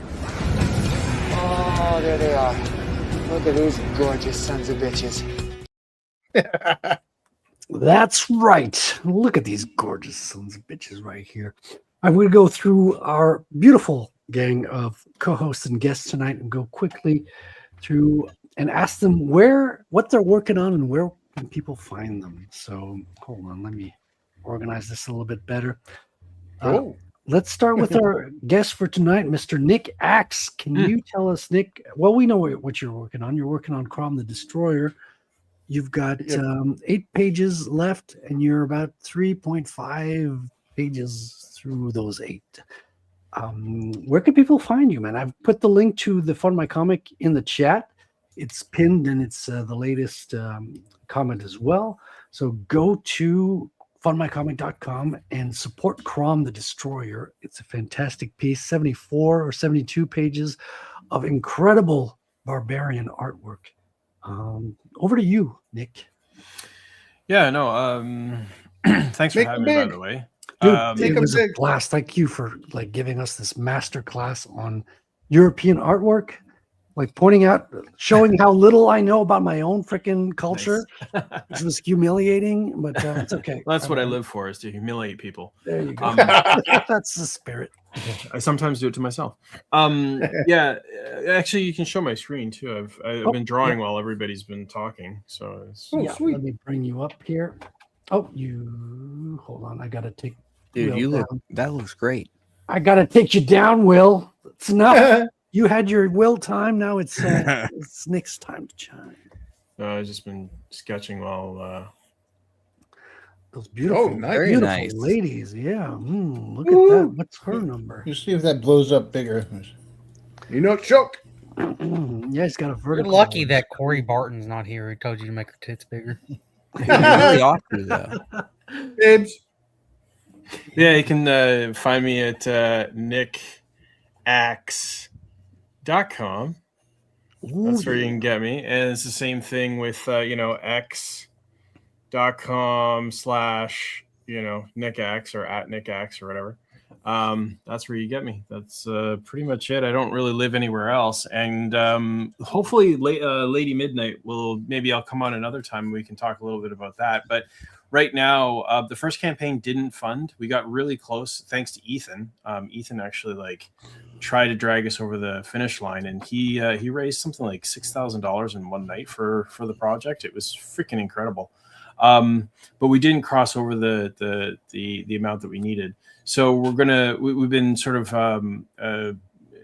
collecting our licking our wounds, collecting our thoughts and trying to figure out how we want to relaunch this thing. So that's with Literature Devil. He's got a pretty big YouTube channel. I think he's got 130,000 subs. And he's the writer, and we're working together to bring this Lady Midnight project together back to launch again, to relaunch. So stay tuned for that. You can find all that news on my X. But yeah, otherwise, Crom the Destroyer on Fund My Comic. That's the Second Chance campaign. I'm finishing up these 8 pages, and that's going out. And you'll want to jump on that as soon as possible. Yeah, dude, we'll love to have you back when you're back at Lady Midnight. I think it's a fantastic project as well. I'm sorry to hear that it didn't work out the first time, but a lot of these crowdfunding projects, you got to keep working at them, and eventually they take off, because you've definitely got talent to sell the book for sure. Thanks, man. Yeah, it was also we wanted a realistic funding goal. Mm-hmm. So instead of that $500 or $1,000 or whatever, we had $25,000, because that's what it was going to cost to actually pay for all the art, pay for all the printing, pay for all the goodies. And we were just you know what? This is what it's going to cost. Put it down. And we didn't. Yeah. We got to 18,000, I think it was. Oh, so close. Yeah. So it's just we need a little bit more strategy on the marketing part. We sort of overlooked a few things on that regard. But I mean, we still believe in the product. The artwork is incredible. If I can say that, absolutely loved the script. That's why the artwork turned out so incredible. Was just because there was something to draw. There was something really behind the script, behind the story and the characters. And when that happens to an artist, I mean, yeah, you might get your page rate, but when the stories kick ass, you just pour everything into it. Fuck your page rate. You know Dude, what I mean? because a payday is a payday. That's fine. You want to get well paid, but you're spending all your living time and like your heart pours out on these pages. It has to be stuff that you're interested in or the stuff that you care about. So like women. Yeah. Babes. Corey would understand. Yeah. Corey, I know he's going to be watching after the stream is live. Yeah. Corey It's like never misses Beetlejuice. any of these episodes, but yeah, you just say "babes" 3 times and he appears. All of a sudden. Nice. But I'm we're already so checking happy. the chat for him. Yeah, I'm so happy to finally have you on the show, Nick. Yeah, man. It's been a master class in comics, in comic book form art. I'd love to have you back on Lady Midnight, and also when we review Siegfried, if you want, I'll send you the link and you can come back on and give us your 2 cents on the book as well. For sure. I think You'll have to gonna be mute me. We'll educate you. We'll tell you what you need to know about Siegfried. Oh no! Oh my goodness. No, I'm just kidding. Of course. We'd love to know. Like, you've got some incredible insight. You're plugged into different parts of the world that most people are not as well. Because how did you get so much into like the European comics? Because you're not part of because I know like the French culture, we're brought up with Bond Disney in the house and all that. But how does an English Canadian like get plugged into all that European comic artwork?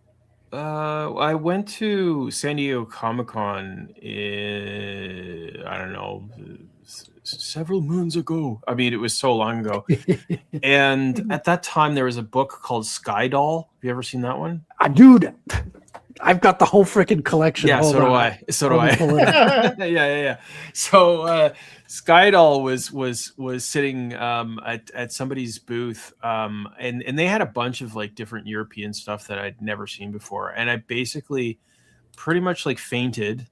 Then I got up again, and I was just digging through this stuff, and I think I brought it cost quite a bit to actually drive down there, and like all that. I think I slept in the car too. I was with my cousin, and anyway, I had something like $500 or I can't remember to like spend, and so I had this idea that I was going to be buying like a bunch of like North American comics, like Image stuff or like whatever. No, that didn't happen. That didn't happen at all. I just started buying all the stuff. Like I had never seen the European stuff before until then, and I was just beside myself, like looking at like how this is so sophisticated, like how are they accomplishing this? How are they achieving this? Is like Disney feature animation quality on pages.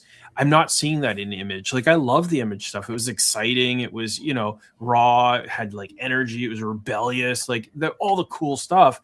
But then there's this other side which was just sophisticated. It had this facility to it that you just wouldn't see like in other books and stories and stuff. And I'm just like, it was like a whole other world. And of course, manga has its kind of angle as well, which I completely love and appreciate also for very different reasons. But like the European, just it seemed like it was otherworldly. It came from another place. I feel that way about Japan as well. It's like this, it's a bunch of elves that live there, and they make the most incredible things, But yeah, like that's how I found the European stuff. Was just I went to San Diego in like 1990, like whatever. I had brought a portfolio down to see if I could get work. But I discovered the European stuff, and ever since then, I would just always seek it out. Well, it's surprising that you had to go to San Diego you had to go the opposite direction to figure it out. Really, yeah. But do I know Sky Doll, you say? Yeah, I have those. I have all those, dude. Yep. You have these, but do you have this one? I don't think I do. I might have it digitally. So this one took a lot. So episode 4 took a very long time to come out. So they pushed out kind of like what you're doing, Will. In the Should sense I make the joke about the cover for the post? No, Billy. This is the family. So this is just a pencils edition. Nice. So you got pencils and lettering. So this book took so long to come out that they were like, fuck it, we need to push something out. Right. So we're just going to put a version of just the pencils out. And they're so gorgeous that it's worth picking up. Sky Doll is a story about a sex doll, not joking, Yeah. who kind of gets how do you say, like she would like get her conscious, like she just wakes up and like She becomes sentient. It's like ex thank machina. Thank you. Yeah, she becomes sentient. And I thought this comic was colored. it is colored. It is. Yeah, this this is is the the preview. pencil version. Yeah. It's a coloring book. It's beautiful. And Will gets it. So this is as I was I saying, didn't know you could get this. I want this now. So where do you live? And what time do you leave your doors No, unlocked? he'll give you what was it called? Beautiful Things. Was that the fucking comic you got me, Frederick? well, I forget. You're the one who has it. What are you talking about? He's asking me the title of the book that I gave him. You have it. Skydoll. It's such a beautiful freaking book. Like, Yeah, it is. This used to be a couple. The artist and the writer were a thing, and they broke up along the way. Over the doll? Which is why it ended. I don't know why. I don't know all the drama. Like the Europeans don't have as many drama shows as we do, so we can't stay up to date on all that stuff. But just the first one, That's called wisdom. Yeah, probably. But it's really charming, as you say, Nick. Like it's got that Disney vibe to it. Mm-hmm. It's so expressive. The big eyes, and at the same time, it's a little bit mature on the subject matter. Like Disney does not do a lot of stories about sex dolls, unfortunately. Yeah, it depends on what you can read between the lines with. Well, yeah, they I won't say anything more on this. Welcome to Fantasy Island. We're just going to stop at Little St. James for a little while. And, see, don't look at this. This you can't see this on YouTube, so you shouldn't be looking at those. Oh no! Just look away from your screens. If you're American, look away from your screens. It's a master class of expression, of gesture, of performance and acting, of individual characters that have very distinct personality expressed visually, just in their posing and their attitude and everything. Like it is. You might look at it and think, oh, it's kind of like animated stuff, like whatever. I'm not into it. I'm a little bit more hardcore. I like to no pun intended here, but I like to lay my blacks dark and thick. Whoa! I get it. Everybody loves Mignola. I get it. But this stuff here, even though it's got that animation vibe that some people don't dig, it is still a master class in just like performance, character. Yeah, I like when you say acting, because acting it is a part of making comics. It is. People can't do it well.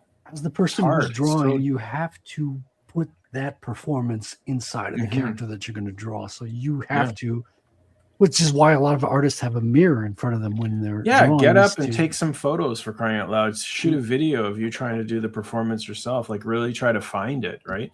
But I mean, like how many artists can you really say in our sphere have that kind of dedication? I don't know. I don't really talk to very many guys. Like I'm pretty much like secluded and a hermit. The only person I talk to really is Marcus Kelligrew.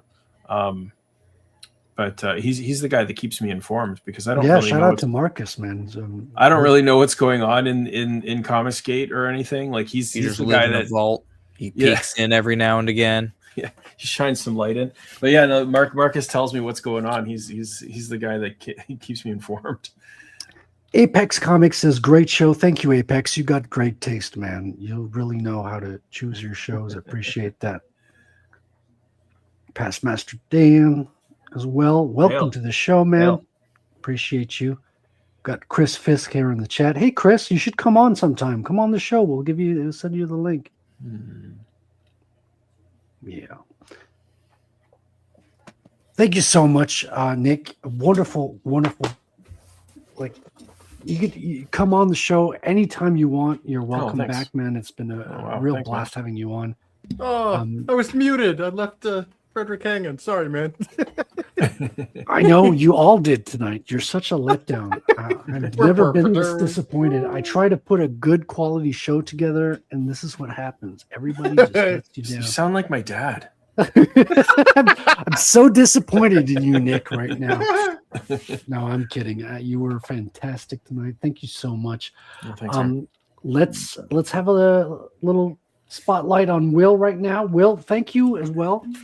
We've been trying to get you on as well for a long time, and you're kind of busy on these nights. So it was a fantastic turn of events that you were free on our 100. Whoa, he's shooting up his face.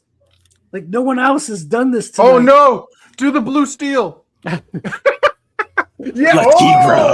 Oh man. Well, he's mogged everyone on the show Got it. tonight. Yep. Fantastic. Achievement unlocked. Thank you so much, Will, for coming on, for sharing your project, and giving us all your secrets of the trades and your plans. We're all going to steal your ideas. Excellent. From now on. And we're all going to get better from talking to each other and learning from each other, because that's what we do on here. Is we love comics. We love the medium so much that we just want to keep learning and pushing our boundaries and our talent and our performance.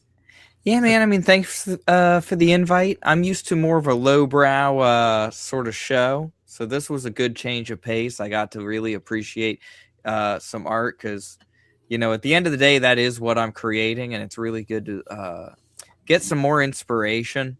You know, a lot of what we saw tonight was really cool to look at.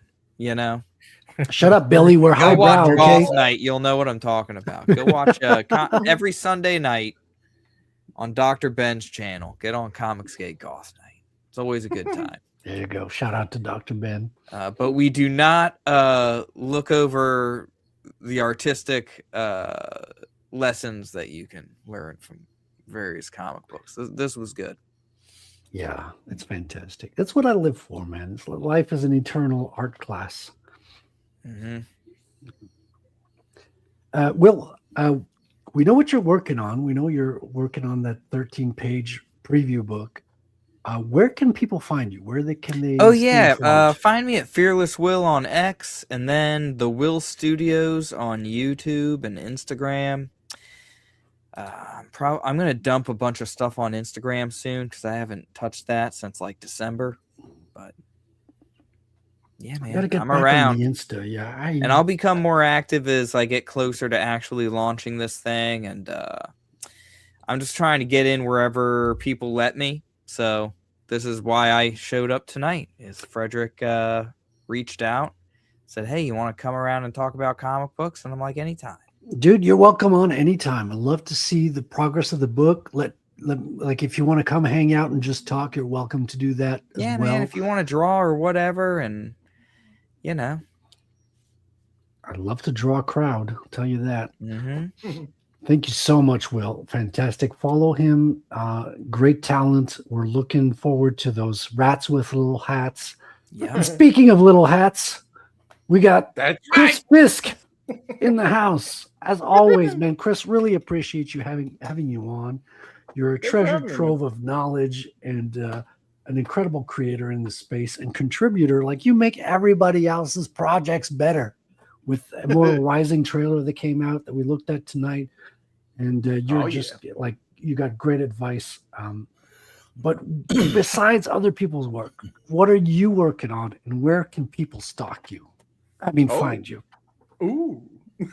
That's what me. No. Yeah. So I'm working on Infinitale Chronicles. It's my pet project that I've been working on since I was 12 years old. It's a fantasy series that's you're what, little like bit 15 now? In the long time ago. No, basically it's a little bit Dark Crystal, a little bit Dragonlance, a little bit ElfQuest, a little bit of Plato's Allegory of the Cave, all kind of blasted into the blender.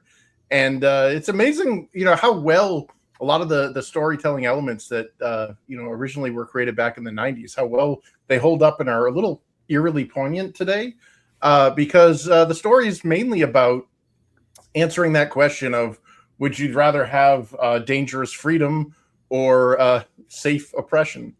And our heroes begin their adventure in basically a cageless paradise, you know, pretty people with problems, you know, if you never get old, you never die, all this stuff. And they don't reproduce. So one day, one of them gets pregnant, and the entire story gets thrown out of whack, and we get this basically the mother's right pitched against the god's might, and it turns into this theocratic nightmare that spins out into stolen heritage and rediscovering basically a history that had been lost for who knows how long. Because when you're ageless, time is irrelevant. So yeah, if you're a fan of fantasy that kind of has a little spin on its side, check out Infinitale Chronicles. We're working on book 3 right now. Books 1 and 2 are available on Amazon. Book 3, we're hoping to launch the campaign next year, so like quarter 3, 2027. And yeah, everybody that backed the second campaign got a free 44-page black and white version or the first chapter of book 3. So looking forward to hearing people's opinions on that, so we can kind of shape it and make it better for prime time. Yeah. Thanks, man. Thanks for having me. Oh, and by the way, we got your trailer too. Let's flaunt it when we got it. Oh yeah, Infinitale Chronicles number 2.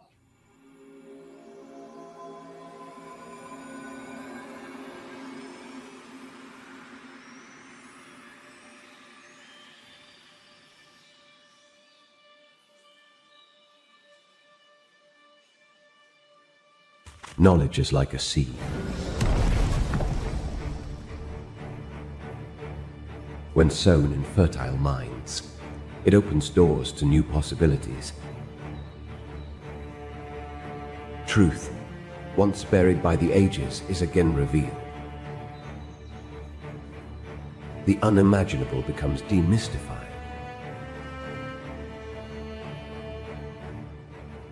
New wonders are discovered that transcend the limitations of previous understanding.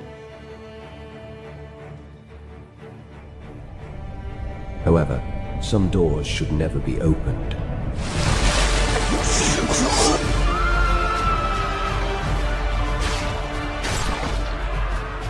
Our tale continues with the divergent paths of our heroes. As a naive king toils with ancient powers beyond his control, a grieving queen makes a fateful decision that forever changes their world.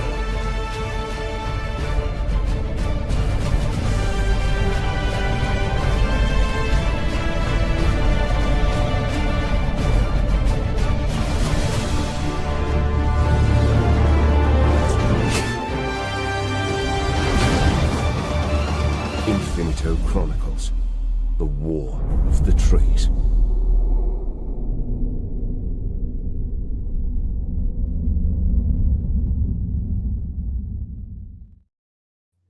Oh yeah. Yeah. And Chris is taking on, it's called War of the Trees because by printing more comics, you're destroying the trees, right? That's right. We want a tree show up. I figured. If only they grew back. Well, trees are not a renewable resource. So. Yeah. Of course not. Concrete is, though. Yeah. Beautiful, beautiful concrete. Which brings us to Mr. Wrangler from Frequency Studios. What are you working on, sir? And where can people find you? Well, they can find my stuff on Amazon. Look up Bad Kitty Frequency Studios in there, and it should pop right up. Got 2 books on there right now. You got, you would think I would be better at this point. Here it is. Haley Star Bad Kitty and Bad Kitty Haley's World. They are magic-fueled sci-fi adventures, a little bit Goonies, a little bit fantasy, a whole lot of fun. So go ahead and check those out. And they're good for all ages. Not only can you enjoy them, but I kept them clean so you could also share these stories with your kids. So you go ahead, check it out, have a good old time.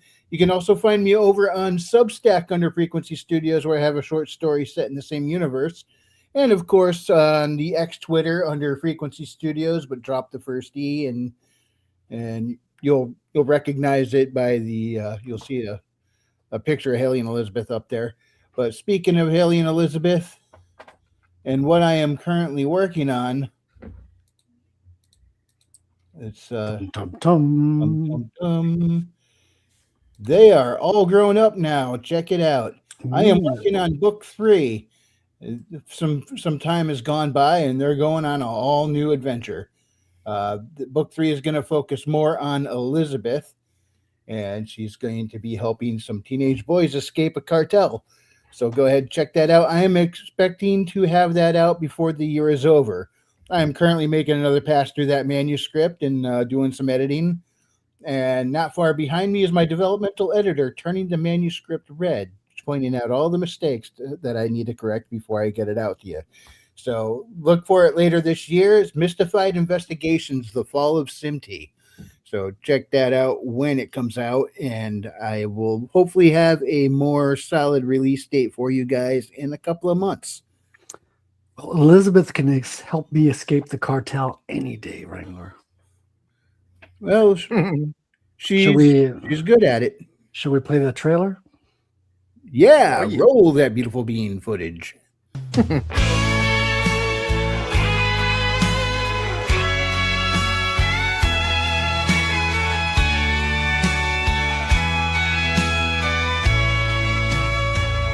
Amy and Elizabeth are back, and this time the Spuds are really going to fly. Who's wild? And this time the Spuds are really going to fly. And Amy's world. Who's wild? And this time the Spuds are really going to fly. Who's world? And this time the Spuds are really going to fly.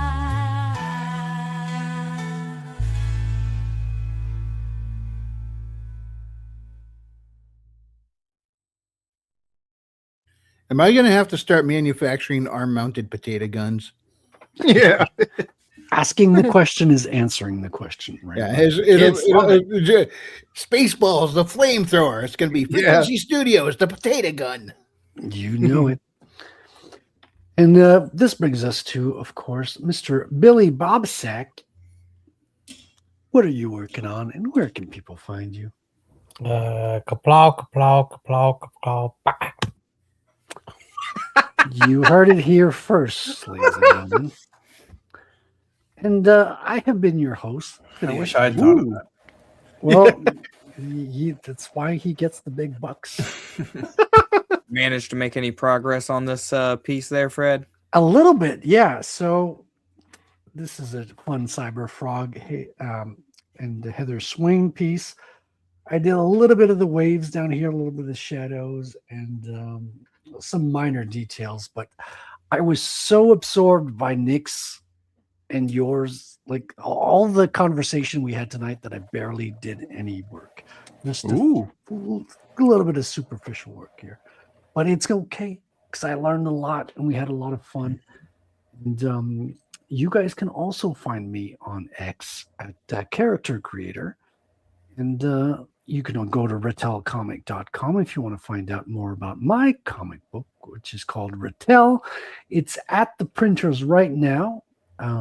It's no longer available on the crowdfunding, but that's not going to prevent me from showing you the trailer. Here we go.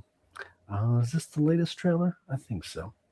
Our world is crumbling, and most people are blind to it. A young computer whiz named Raimi decides to stand against the rising tide of oppression, only to find himself under the boot of those behind it all. Incarceration only proves to refine his resolve. Divine intervention takes away all fear from him in order to fix a broken system that enslaves us all. There comes a time when good men must ignore bad laws. Raimi dons a mask and becomes Retell.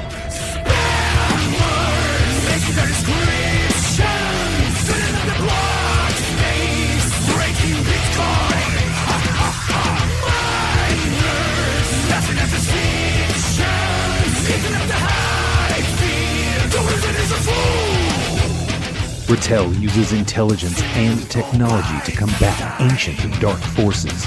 for justice and a better tomorrow.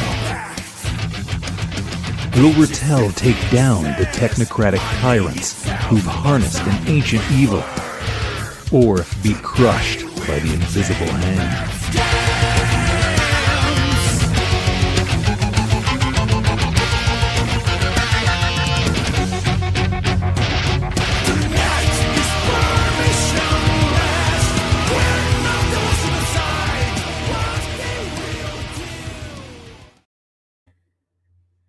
Yeah, that has been Rattel, and this has been Proof of Comics. I'm 50 years old now, and I have an excuse to have like memory blanks and all that stuff. Right now, I can blame everything on my age. Thank you so much, Patty, for being in the chat tonight. Thank you for our wonderful guest. It was wonderful. We had a 2-for-1 guest spot tonight. There was no CG After Dark, which allowed us to go a little bit later, and we had a lot of fun. So stay tuned next week for episode 101, where I'll be doing a review of John Tiffany, a James Bond clone, better than James Bond, perhaps. Stay tuned. It's going to be a lot of fun, and you're going to find the usual creative people that we see here. Thank you so much. It's been a blast, and that's it for tonight, folks. I hope you enjoy your evening, and I will see you next time. But our country is blessed to have the extraordinary talent, energy, and genius represented in this room. It really is great genius. Not all of you, but most of you. Many of you.